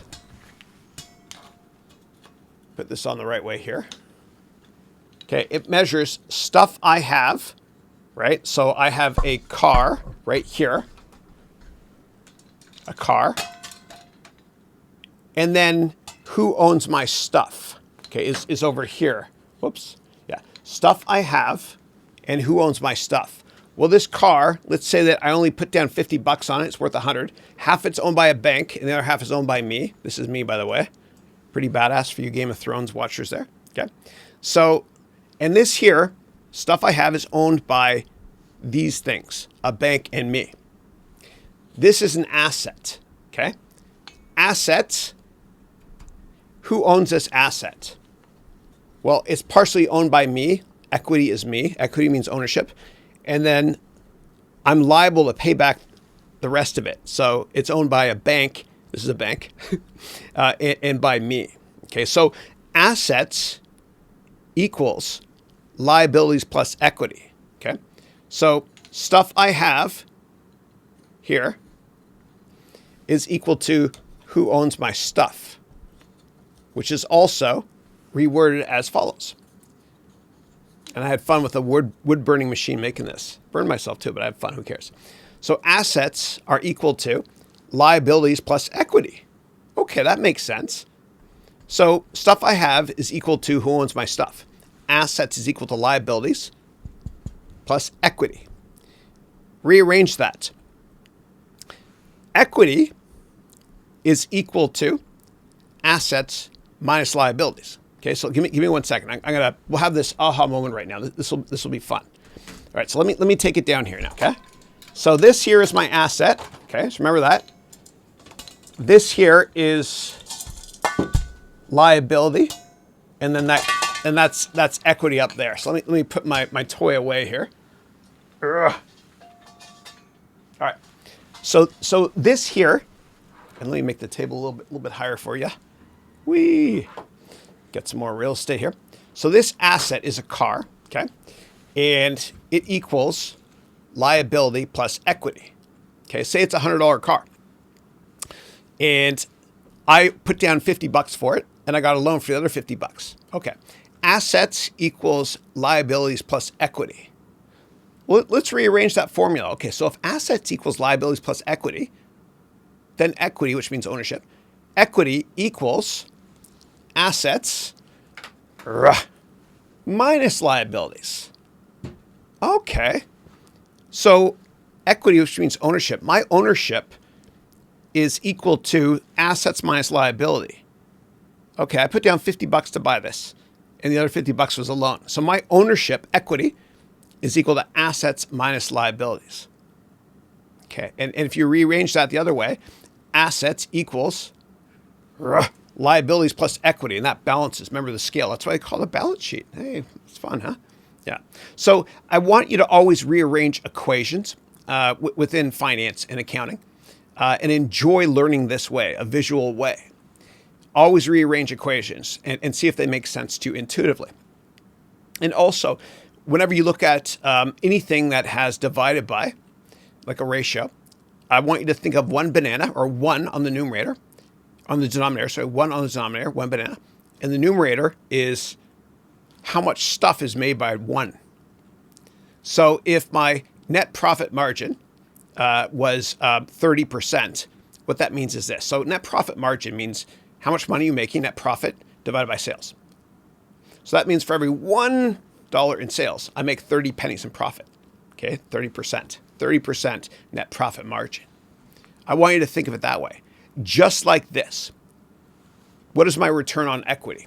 Let me put these toys aside here. So whenever you hear the word return on anything, it means net income divided by something. So if I said return on cup, it's basically net income divided by cup. If I say return on equity, it means net income divided by equity. Okay, which means for every $1, okay, in equity I have, how many pennies in profit am I making? You can also do it with this, return on assets. For every $1 in assets I have, this car, how many pennies net profit am I making in general? So I think if you vision, and this, by the way, this is a Tucker, great movie. You guys got to watch it. It's about a guy that created this awesome car, and he has a positive attitude. Jeff Bridges, the dude, played it brilliantly. Yeah. So anyway, try to visualize things if you can. And in my MBA degree program, what I do is I use just a ton of props like this to make it more fun and more engaging. And I'd love to have you join us. Go to harouneducation.com and you can sign up for my MBA degree program. There's a 30-day 100% money back guarantee, which no other MBA program does. Plus, we get to learn the fun way. All right. You're probably wondering why I have two mice. Yeah. So I've just got two computers running here in the background. This one here is my live software stuff here for the webcast, and it's connected to my pedals down here. And pedals are they're like keyboards, right? So see here, and I map them certain keys to turn on different cameras. Okay, so that's this computer here. Okay. I've also got another computer, which I have over here, which is just for looking at the live chat, the questions. Yeah. And today I'm keeping them separate so I can use my feet more. And I'm having fun, man. I'm having fun. All right. All right. What do we have next here? And give me 1 second. I'm going to scroll down the bottom, see if anybody's complaining about sound or anything. Wow, no complaints. Usually I get complaints about something. Yeah. And I love it when you complain because it's great feedback. Thank you. Your best customers are the ones that give you feedback, actually. Yeah. All right. Next up, we got Zuber. Hey, Zuber, how are you? Hi, Chris. I'm quite early in my career and still unsure what I want to do. What's your opinion on enrolling in MBA co-op programs, meaning 4 school terms and 3 work terms to find my interests? Yeah. I think it's a good idea. Like, one of the great things about doing an MBA degree program in a school is you get to intern between first year and second year. And anytime you can do a co-op in general, even if it's not an MBA program, I like that a lot because that way you're getting real life practical experience and not just the theory in school, which is not really going to help you that much in business, to be honest. Because business schools don't teach you the most important concepts in business. And so there's a great school in Canada, University of Waterloo. And it's like the MIT of Canada. It's a great school. And what happens is there's a co-op program there for engineers, meaning you work first semester, then you go to school, work first semester, go to school, rinse, lather, repeat. And a lot of Waterloo grads are incredibly successful because of that. Because it's not theoretical. And by the way, when Elon Musk left South Africa, he came to Canada first. Most people don't know that because he had a relative in Saskatchewan. And what he did was, he's wicked smart. He got into all the universities. And he did not go, and he disclosed this publicly, he did not go to Waterloo because the guy-to-girl ratio was really, really high. And he just wanted to have fun and meet women too. So he went to Queen's University in Kingston, Ontario. Yeah. So, but I really do love co-op programs because you're learning real practical stuff, and you'll learn more from that work experience, I promise you, than you will from the MBA program. Because traditional MBA degree programs are very theoretical, and you don't really learn much stuff that's practical in the real world. Like when I graduated from Columbia with an MBA in finance, eventually I bought an apartment in New York City, and I called my buddies that I went to Columbia with, and I was like, dude, how does a mortgage work? And they're like, I don't know. And they don't teach you how to manage your own money. They teach you how to manage other people's money. And they don't teach you how to get a job. They don't teach you how to interview. They don't teach you how to sell. They don't teach you how to assess a management team. Just look at financial statements. And they teach you a lot of stuff like supply and demand graphs you'll never use in the real world anyway. And that's the crux for what I do. I try to empower my students based on my real life practical experience and not based on theory at all. All right, Sai is saying, hi, Chris. How important is it to get a CFA to get into financial institutions? It can help. And I have more respect for a CFA than I do traditional MBA degree programs. And for those of you not familiar with a CFA, it stands for Certified Financial Analyst Program. And it's a 3-year program, and you just study at nights, and then you write an exam 3 times, once every year. And if you're going to do it, don't buy the textbooks, please. It'll cost you a fortune. I want you to go to eBay and do a search for Schweizer CFA books. So it'll cost you $30 to buy them used. You'll save a lot of money. And they're smaller too, instead of reading massive, boring textbooks. But I respect it a lot, the CFA. I do.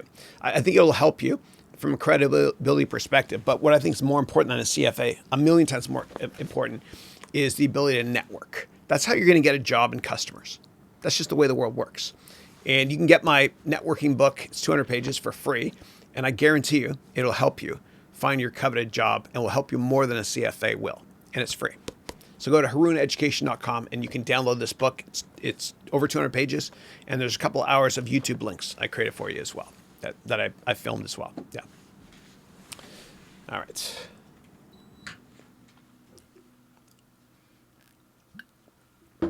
All right. Let me do a time check here.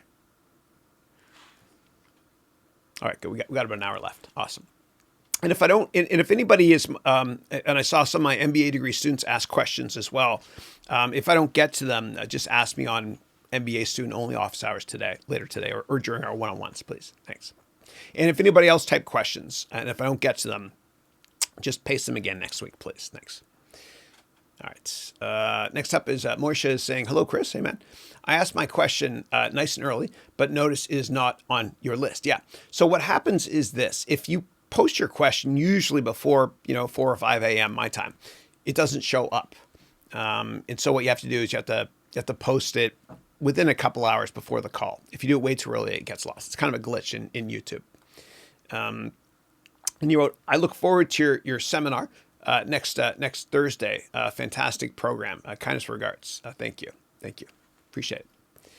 And then next up is Ravi. Ravi's saying, I'm a high school student. Can you tell me how can I learn? Yeah. So I would say that you can learn online. You'll probably learn more valuable stuff than you will from school. School's really theoretical. So you can go to udemy.com and just sign up for courses. They don't cost that much, and you get a 30-day, 100% money-back guarantee. And if you go to harouneducation.com, you can take my courses as well, on my website or on Udemy for the same deal. 30-day, 100% money-back guarantee. Learning online is great. And if you want to learn programming, just do a search on Angela Yu and Udemy and take her programming courses. They're way better than any of my courses, and you'll have fun doing it too. Yeah. All right. But when you learn, Ravi, it's got to be fun for you. If it's not fun for you, then that's probably not your passion in life. Keep searching for it. You'll find it. Victor, how are you? I hope you and your family are doing well. Likewise. And I found a piece of land, 2.24 acres, of less than $17,000 now. In 2006, it was worth $260,000, just the land. Any thoughts on buying empty land for future sale? Yeah. The only reason I can't comment and help is because the three most important things when it comes to buying land is location, location, location. So what you want to do is you want to make sure that the other pieces of land around that, or other pieces of real estate, have a value that is higher, much higher than what you will pay for that. And always get a lawyer involved as well when it comes to buying anything big like that. And talk to your accountant if you have one as well. Because there might be zoning restrictions on land. And sometimes land is cheap because it's not zoned correctly for residential, industrial, or commercial.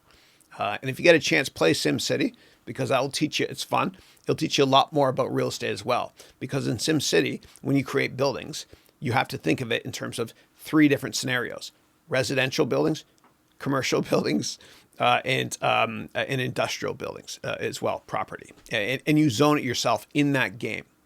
And it's a fun way to learn business too. All right. Zuber is saying, hey, Chris, is there a difference between your courses on Udemy and the ones offered on your site? No, it's the same. Yeah. And in fact, if you go to my site, you can actually get my Udemy coupons. I'll show you on sale. Let me go there. So if we go here to my website, oops, wrong keyboard, sorry. Pardon me. And then if you go right here to online courses, these go right to Udemy, okay, at the lowest prices, yeah. And then my MBA program is something different, and you can learn more about it by clicking up here on MBA program. Yeah, thanks. All right. And Mercy in the house. How are you, Mercy? I'm glad you're here. I texted you. We exchanged texts 2 days ago. Mercy is one of my amazing MBA degree students. I hadn't seen her in class, so I sent her a text, and she says she's joining today, and thrilled to have you back.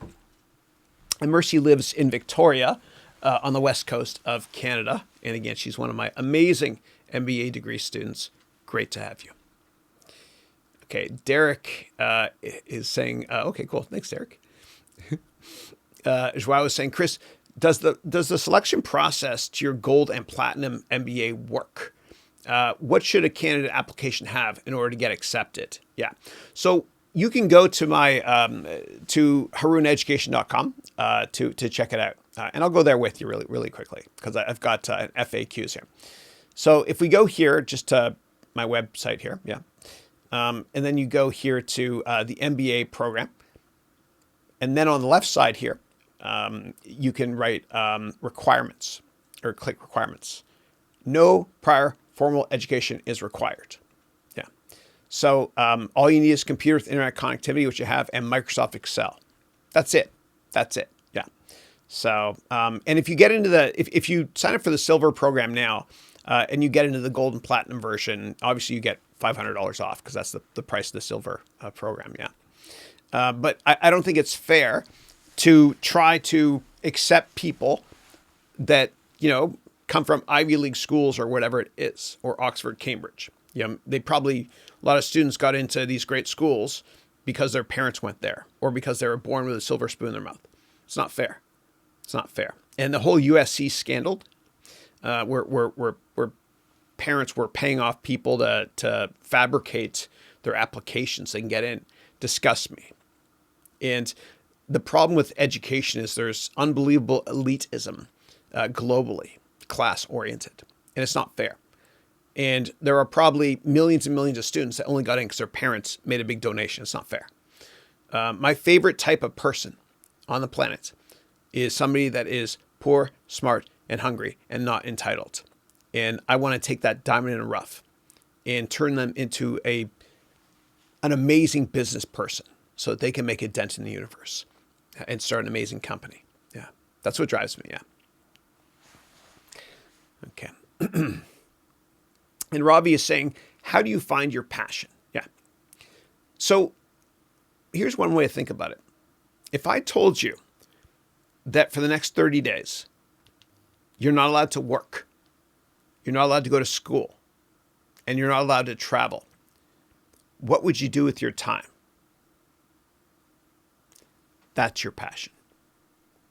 Do what you love doing, and you'll never have a job for the rest of your life. Another way to look at it is this. What would you do for free? What do you love so much that money's not an issue? And the last way to look at it is this. Who's a rock star to you in business? Is it Sir Richard Branson? Is it Bill Gates? Is it J.K. Rowling? Is it Elon Musk? Is it Oprah? Whoever that rock star is to you in business, I want you to be a voracious reader of their biography or watch biography programs on them and to learn from them, learn their blueprints, listen to their audiobooks, because really successful people, they basically tell the rest of the world how they made it much later. They put their cards down. And so I want you to be a voracious reader of biographies of successful people that drive you. And then what I want you to do is, if they're your idols, I want you to then turn your idols into your rivals. Oh, Michael is back. Michael, dude, it's been a while, brother. Michael's from England, and he's called the Aquahood. He says, hi, Chris. Hope you're well, buddy. I have your finance and accounting course, but I was wondering if the finance and accounting course would still benefit me. Okay. And then you wrote, loved the mining videos and the cryptocurrency stuff. Cool stuff. Thank you. Yeah. So I would say, Okay, so if you have my complete financial analyst course, there's no need to take my introduction to finance and accounting course. because there's overlap there. Yeah. So if I were to recommend one of the two, I would recommend the complete financial analyst course over the introduction to finance and accounting course, because the complete financial analyst course it's over 20 hours. It's all encompassing. Whereas the introduction to finance and accounting course of mine is only 4 hours, but it'll just teach you about finance and accounting in 4 hours. Yeah. We go into much more detail on investment banking and all that other fun stuff in my complete financial analyst course. Yeah. All right. Eric and Derek wrote the one-man show. Nice. Thank you. I love it, dude. I love trying to do everything myself here because I want to teach my students based on my many mistakes on how to do this right, and on a small budget as well, because you probably already have everything you need to build your own online presence. And YouTube is the only gold rush in history where it costs you nothing to make the product. And YouTube is also the only gold rush in history where you can, theoretically speaking, get access to billions of customers immediately for free. And so I pride myself on teaching my students how to leverage social media and how to apply business concepts that I've learned in my career to become more successful without putting down much money at all. Yeah. So sign up for my MBA degree program for more details, as there's a 30-day 100% money back guarantee on that as well. Thank you. Okay. And then the Aquahood is saying, I think I might get the hedge fund course as well, come to think of it. Yeah, no, I wouldn't buy it. If you're going to get the all-encompassing complete financial analyst course, don't buy the hedge fund course. Just stick with the big one. If all you want to learn about is hedge funds, that's it, you can take that one. But I recommend just taking the complete financial analyst one. They're all the same price too. Yeah. Surab is saying, I hate my job in designing. I'm 24 years old. Can I change my career? Is there any course by you to help me out? Yes. I have a course called the Complete Job Course. And I think it's about 12 hours or so. And it will teach you how to write the best LinkedIn profile ever, how to make the best resume ever, how to interview better than anybody, and how to network better than anybody. And there's a lifetime 100% money back guarantee on that course. You can also go to my website, harouneducation.com. And you can download this book for free on networking, because this will help you find your passion. And this will help you to network to understand what kind of job makes most sense for you. And Michael wrote, the lockdown is easing in London. Same here. Yeah. And then you said, we'll be out taking some pictures in the good weather. I'll send you some backdrop worthies from London as promised last winter. Thank you. I appreciate that. And what Michael is actually referring to is up. It's kind of hard to see, but I've got green screen up there on a roller. I got on a machine, and sometimes I'll do green screen. And a long time ago, actually last winter, I asked for pictures from my students from all over the world, and I can use them as backdrop during my weekly webcast. Thank you, Michael, and great to have you back, brother. And then Shar is writing, Hans Zimmer is awesome. I agree. And you said, I love working while listening to his music in the background. He's the best, dude. I love it. I absolutely love it. Yeah.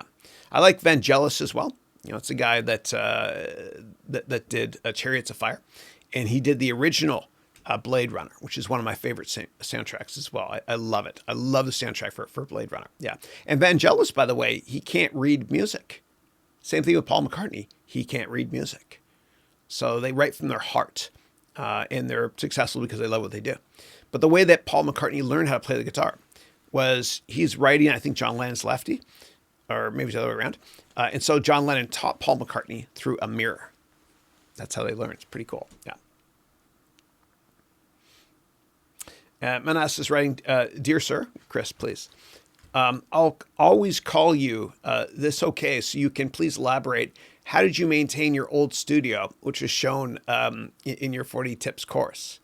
So that studio you saw in that course was, I think it might have been here. So the first one I made actually was in our bedroom. And I had blankets on the wall, and I made it it was like a tent kind of. And Dylan, my youngest one, said, Dada, don't ever take it down because it's like a tent. It's fun. And eventually I moved down here. And so in my courses on how to make a great online program, I showed you my bedroom, and I also showed you this as well. But this is it. This is it. I've changed this around a lot. One day what I'll do is I'll hook up one of my other robotic cameras and show you the ceilings. There's tons of poles there as well, because I like to have a lot of stuff hanging so it's not in the way. And I got these things here on the floor. You see these yellow strips, and auto mechanics use them, where they put wires underneath the yellow part so you can drive over them. I don't drive over them, but I just don't want my kids to trip on stuff when they come in here. Yeah. And I knocked down that wall there as well. I do a lot of my own contracting work as well using YouTube, which is fun. If you're going to do that, just do everything except for anything involving electricity, just to be safe, and always have a fire hydrant handy. So I cut down that wall there, and I opened up to underneath my house, the attic. We got a big attic down there, and that lets a lot of cool air in actually from under the house, which makes it more tolerable than it used to be when I used to perspire a lot. And also that way I don't have to turn on the air conditioning all the time, which is quite loud at times. Yeah, so that's it. That's it. And I just ordered a new floor. Let me show you, actually. You might be interested. Yeah. So I'm going to build out a new floor next week for like $40. So I'll show you. Go to Amazon. And if I go to my orders,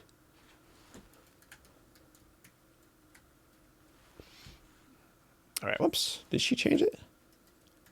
We always change the password around Christmas because the kids, oh, Christine must have changed it. All right, that's fine. Is that caps? I'll try one more time. There you go. Good. Yeah, it's fine. All right, so I'll show you. I ordered last night. Here it is here. Yeah.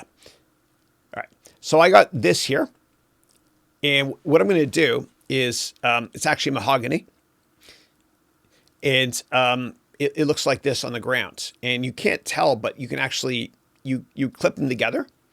And it's a floor, and it's $40. So I got this in double-sided tape, and I'll put that on the floor as well. So next week you'll probably see a nicer floor.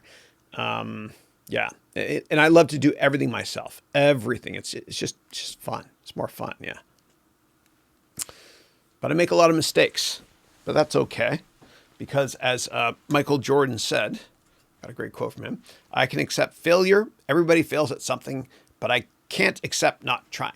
I love it. He also had another great quote, which is, "I've failed over and over again in my life, and that's why I succeed." And Michael Jordan actually did not make his high school basketball team either. A lot of people don't realize that. Okay. Oh my God. There's Dylan. I love you, Dylan. Dylan, my son Dylan, he just said hi. Oh, I love it. I'm going to show you Dylan, okay? I got a couple pictures for you. All right.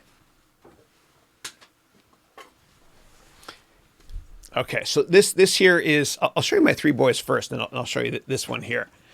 I love you, Dylan. Hope you're enjoying school. Clearly not today. Here we go. Here, yeah. So this dude here, these are my three sons. This is Dylan. That's Andrew, and that's Matthew. And so yeah, this here is Dylan. He's super techie as well. You should see what he's done with his computer in his room, and he's amazing. He's amazing. It's kind of like when I was younger, or anybody when we were younger and your parents used to ask you to help you with a VCR. He's like that. This guy understands tech. He's brilliant. He's brilliant. Yeah. Yeah. And Dylan, if you're watching, you're like a son to me. No, I love you. And this here is Dylan when he graduated preschool a while ago. It's an older picture. But he gave me this, and he made this frame here, which I love. It's one of my most prized possessions. So I love you, Dylan. Thank you. All right. Let me just put this back here.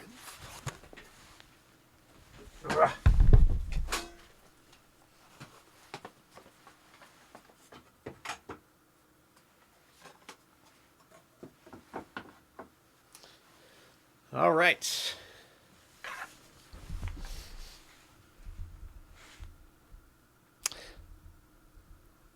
There we go. Good. All right, cool. I'm going to take a little screen print of that. That's so cute. Done. All right, cool. All right, next up, Manasseh is saying, your name theory is grade 8. Do you have more of that in your arsenal? Yeah, I'm so sorry. I don't know what that means. Okay. Derek wrote, well done. Thank you. Thank you. Appreciate it. All right. And then next up, and by the way, if anybody pastes an internet address, YouTube doesn't allow it to go through, so I'll never see it. So what you do instead is, let's say, for example, you wanted to share, foxnews.com, the liberal left-wing newspaper or news company. But if you wanted to, you don't type in foxnews.com to me. You do Fox News space DOT space COM. Yeah. Okay. All right. I probably just angered half the country there. But that's okay, because this is global. Yeah. And Vipul's saying, good morning, Chris. Hope you and your family are safe. We're good, thank you. And likewise, same to you. I hope you're doing well. Yeah. And then Vipul is saying, as you mentioned earlier, that you play games. Are you playing any games these days? Yeah. So I'm always playing around with GTA 5, which is 2013 game, is still going strong. There's a lot of fun online stuff. Red Dead Redemption Part 2, I love it. Absolutely love it. The character development's amazing. Of course, same company made both those games, Rockstar Games. Parent company is Take-Two Interactive, ticker TTWO. But my favorite studio is Naughty Dog Studio. And they make masterpieces. Like they made Uncharted 1, 2, 3, 4. That's why I have a PlayStation, because it was proprietary to that console. And Uncharted is like, it's like watching Indiana Jones movies. They're so well done. But Naughty Dog Studios also make this great game called The Last of Us, which is like watching The Walking Dead meets World War Z. And it's terrifying. I'm not a big horror movie guy, but the game is amazing, The Last of Us. And I just pre-ordered The Last of Us Part 2. It's finally coming out in late June. And if you're watching a replay of this, it's 2020. So I'm going to nerd out and play that one forever. I can't wait. But when I play it, I have to play with the lights on because I get scared, man. Yeah. So anyway, that's what I'm playing now. I bought the latest Oculus as well. I've tried it. VR just doesn't work for me, man. I get really dizzy. I think AR is going to be big, augmented reality, meaning when you hold up your iPhone or Android handset and you can see furniture in your house, like the IKEA app. AR is going to be big. VR just gets me dizzy. I've tried. Yeah. And then if there's ever another Mario game, like Super Mario Odyssey, which my kids made me play with them, then I'll be all over that. Yeah.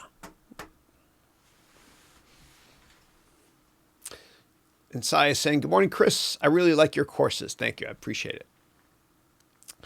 I wanted to ask you about the job opportunities in hedge funds, the possibility of growth, and the level of competition. Can you give some color on this topic? Yeah. So what I would say is the best way to get a job at a hedge fund is to network aggressively. And I have a course called the Complete Hedge Fund course. You can get on my website. But you have to network a lot to get that gig. And you go to harounventures.com and you can download this book on networking I wrote for free. That'll help you out a lot. But when it comes to hedge funds, like if you want to enter in as an analyst, that's usually what you do. You become an analyst, and then if you progress, you make portfolio manager. But if you want to be an analyst, you have to prove that you're an expert in one particular sector. And so for me, because I worked in the tech sector before I joined the hedge fund industry, I understood the software and internet sector cold, really, really well, actually, because I was a programmer. And so I was able to articulate my investment thesis on a bunch of software and internet companies during the interview process. And that's one of the reasons why I got the job. So you have to be an expert in one particular area. And you can also take my Complete Hedge Fund course because it'll teach how to interview as well on steroids. And I'm so confident that I can get you all the job of your dreams that I have a lifetime guarantee on my Complete Job course. I promise you, I guarantee you, you will get the job of your dreams or your money back forever. And if there's anybody watching this that took my Complete Job course years ago and you're not happy with it, then just send me a message and I'll give you your money back. Okay.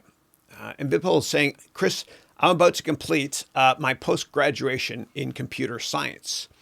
How can I find a job or a remote job, as the current situation is not good due to coronavirus? Yeah.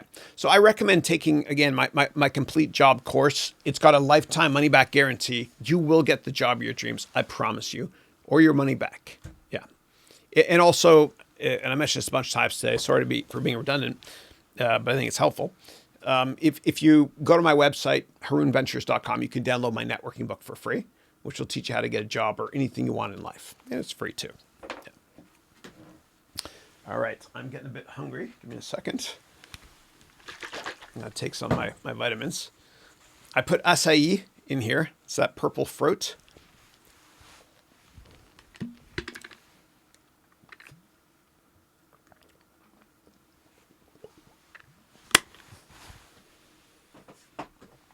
All right. It was good, and it's good for you too. All right, next question is from Anise. Anise is saying, hi, Mr. Chris. Hey, how are you? I'm doing one of your courses, the Complete Financial Analyst Training and Investing course. It's really nice, and I'll share the feedback after completion. Thank you. Thank you. I appreciate that. Thank you very much. Thanks. All right, next up, we've got Angela. Angela is saying, hi, Chris. I'm ready to transfer to an art and science school with an undeclared major. Don't you think art history / studio art with a minor in common is a good combination? Yeah. I would just do whatever you're most passionate about. You know, don't let anybody tell you how to live your life. Otherwise, you'll always be a prisoner in your own mind to them. And don't care what other people think as well. And so follow your passion. Whatever it is you're most passionate about, music, art, commerce, whatever it is, just follow your heart. And I promise you that as long as you're willing to fail a couple times along the way and not give a damn what people think, you'll be extraordinarily successful and you'll reach your full potential in life. You know, if you chase money, you lose your dreams and your money. But if you chase your dreams, not only do they become true if you're willing to fail a couple times, but the money will follow accidentally. Okay, it always does, no matter what anybody tells you. Okay, and those who mind don't matter, and those who matter don't mind. That's a quote from Dr. Seuss. So don't give a damn what anybody thinks of whatever career you want to pick. Last thing I'll say about that is there's a great quote I have here, which is by Mark Twain. You see it here, which is the two most important days in your life are, number one, the day you're born, and number two, the day you find out why. So just focus on finding your passion and do what you love doing. And as Confucius said, you'll never have a job for the rest of your life. And there's a follow-up here from Angela saying, I'm also considering your MBA program in the near future. I should complete your online courses first? No, you can sign up today. Yeah. You can sign up today. Just go to harouneducation.com and you can click enroll now. And you can sign up today. It's $499. And there's a 30-day, 100% money back guarantee. So you've got nothing to lose and everything to gain. And it's hundreds and hundreds and hundreds of hours of brand new content. All right. And there's a lot of reviews too you can read. Just go to on my website, you'll see. Yeah. Thank you. Nicholas is saying, I've completed your complete business plan course. I give it 5 stars, but I have zero confidence in my revenue forecast. What's your opinion of using a minimum viable product, learning to test assumptions? Yeah. And so for those of you not familiar with an MVP, it means a minimum viable product, which is kind of like a product that might kind of work, but you're kind of visualizing it, or it's got some of the basics embedded in it, but not all of the core functionalities yet. And so I'm a big fan. I'm a big fan of that. And you don't have to have a complete product built in order to raise money. That's why people raise money. They raise money from venture capitalists and high net worth investors and angel investors so that the use of proceeds is to build out the product. So within that course, there's also, I provide you with 50 templates for business plans. But I also provide you with 25 presentation slide templates. And so as you fill out the Excel spreadsheet, it automatically populates all of those slides. And just pick one of the 25 templates I provided for you. And then use those 10 slides, which you built out automatically within the Excel file in that course, and use that to present. And if you need more help, then you can take my complete job course, or just read this. Actually, don't take that course. Just read this. Go to harouneducation.com, and you can download this book for free on how to network, because relationships are more important than product knowledge. And your network is your net worth. Okay. And Nilesh wrote, I just completed your MBA course on Udemy. I love you, sir. Oh, thank you. I appreciate that. I want to ask you, what should we take into consideration while starting a new business? Answer, please. Yeah. So what I recommend is take my, and I hate to tell you to get another course, but it's the easiest way for me to explain it. It's called the Complete Business Plan course, another course of mine. And I teach you how to write a business plan, because failing to plan is planning to fail. And most people don't write business plans. And that's one of the reasons why their companies don't ever make it. And I want to be able to save you years on your life and your wallet as well, and your health, by kind of giving you a sober second look, or a Senate type look, so to speak, at your business model by taking that course. It'll help you a lot. It'll help you a lot. Yeah, that's what I recommend. But whenever you're starting a company, you always want to look at the size of the total addressable market. Okay, if the market size is not big, then it's just not worth it. And so a lot of great venture capital firms, they'll never invest in a startup if the size of the market is less than $20 billion. And the reason is, in the unlikely event that the company they invest in gets 5% market share of a $20 billion market, then 5% of $20 billion is $1 billion in annual revenue. So you only want to start companies in a massive total addressable market, or in a market that will have a total addressable market that's massive in the future. Yeah. And there's many other things to consider, which are in that business plan course. Or you can sign up for my MBA degree program. And we go into much more detail on all of that. And I give you a gazillion other resources, templates, etc. And you can go to harouneducation.com to learn more. Thank you.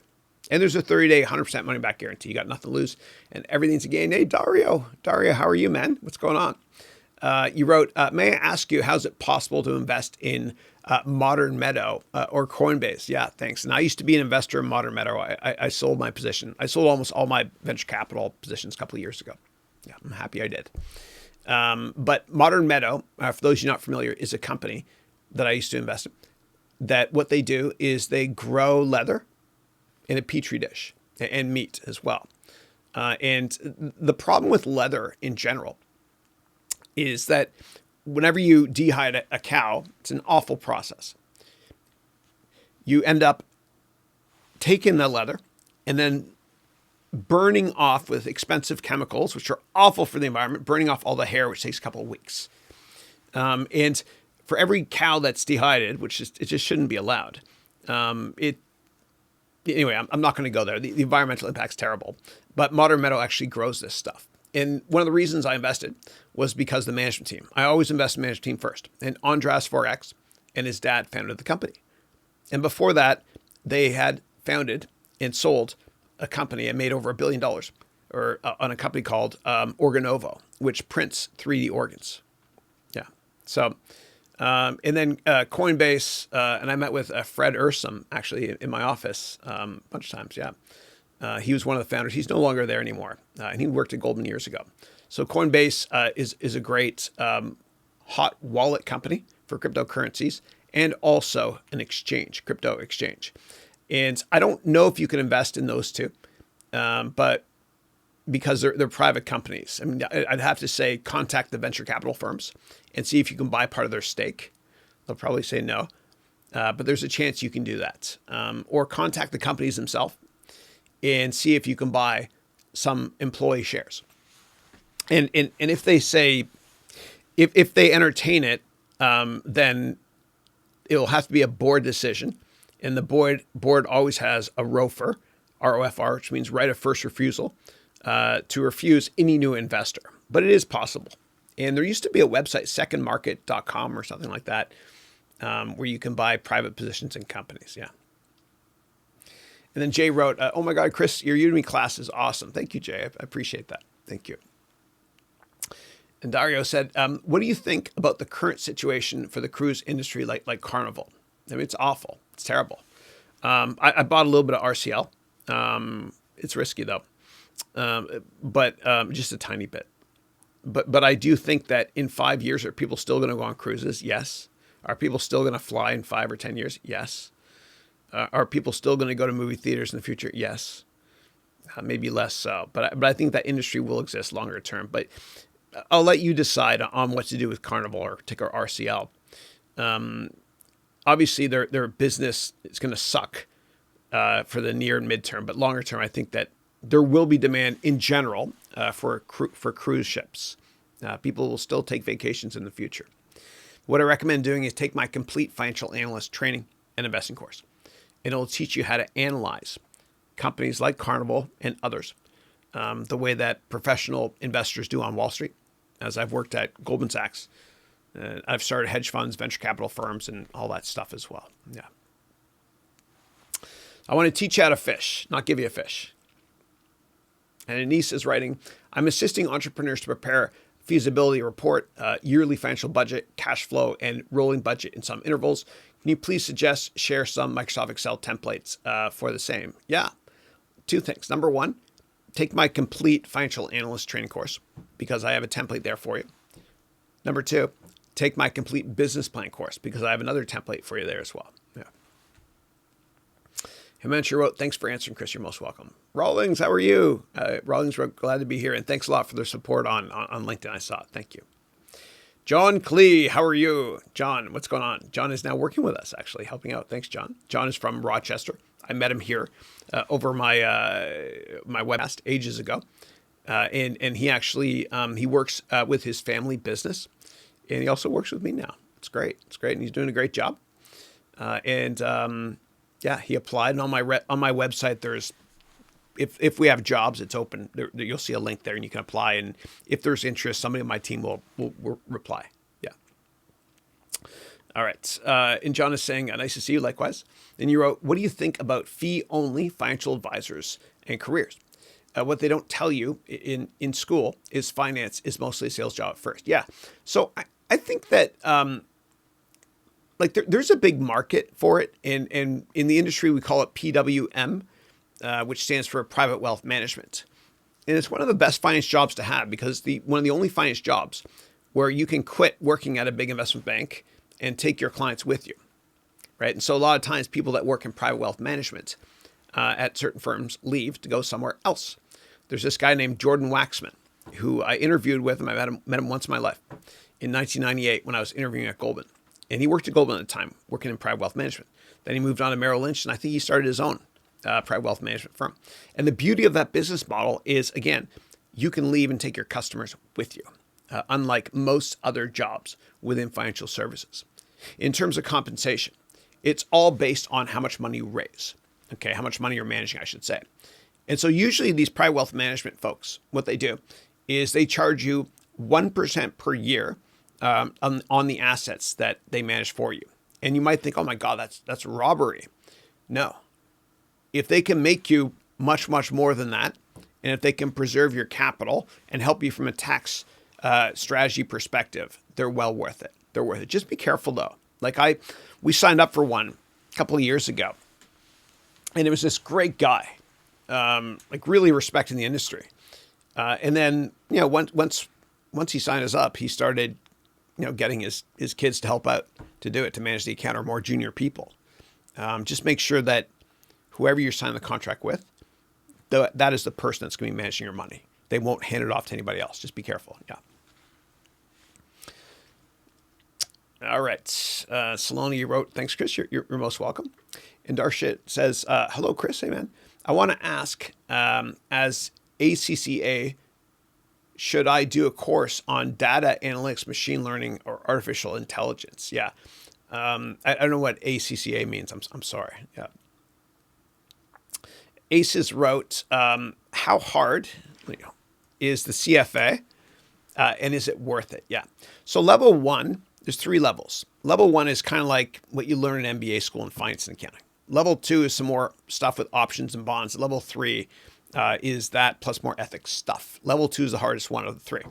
So I think it's worth it. Look, if you try to network to get a job in financial services and you can't get it, then I think doing a CFA makes you more credible. Yeah. So I think it's worth it. Yeah. If you've networked like crazy and you can't get that job of your dreams. Yeah.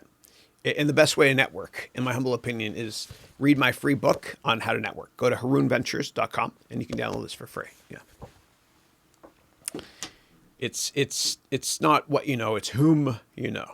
I used to say it's who you know, and I got corrected by a linguist who said it's whom you know. Next up is a question from Chris. I've had setbacks in business due to poor planning. I started your MBA degree program for better knowledge of business, personal finance, and investing. Any additional ideas or tips, advice in these areas? Yeah, let me think about this. And thanks for buying the program. I appreciate that. Thanks.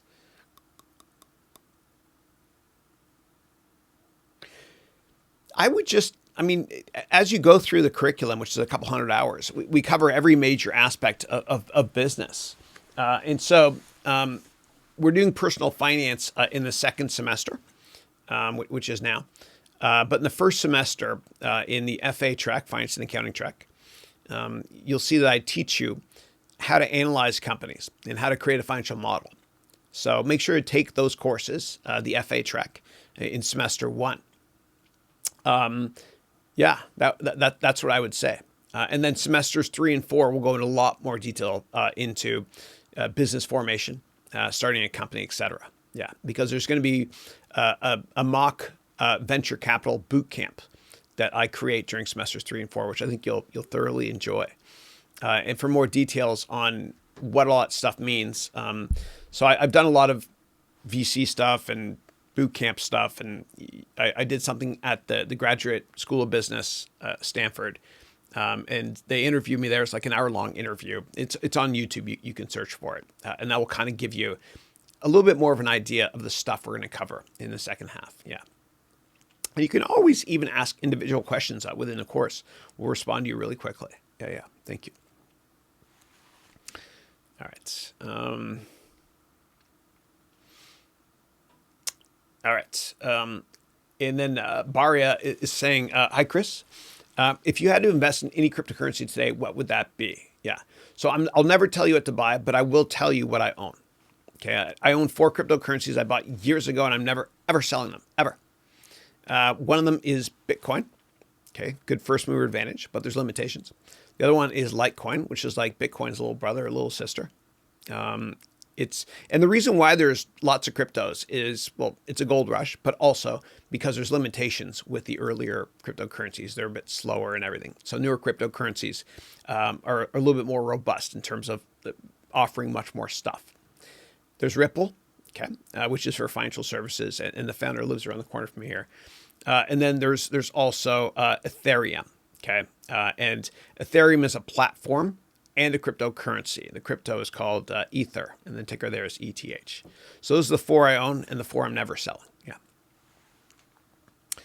All right. Next up, Bara is saying hello from Ontario. Hope you're doing well, man. Great to hear from you. My parents are in lovely Mississauga, which is where I grew up, and Mississauga's got a bigger population than San Francisco, but not many people have heard of Mississauga. Yeah. Okay. Jose, hey, how are you, man? Jose is one of my amazing MBA degree students as well. He wrote, hi, Chris. Hope you're doing well, brother.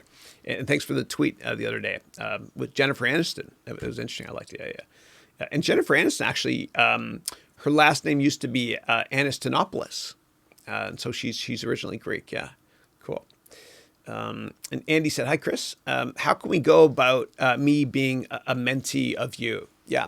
So, okay, yeah. So the best way is sign up for my MBA degree program.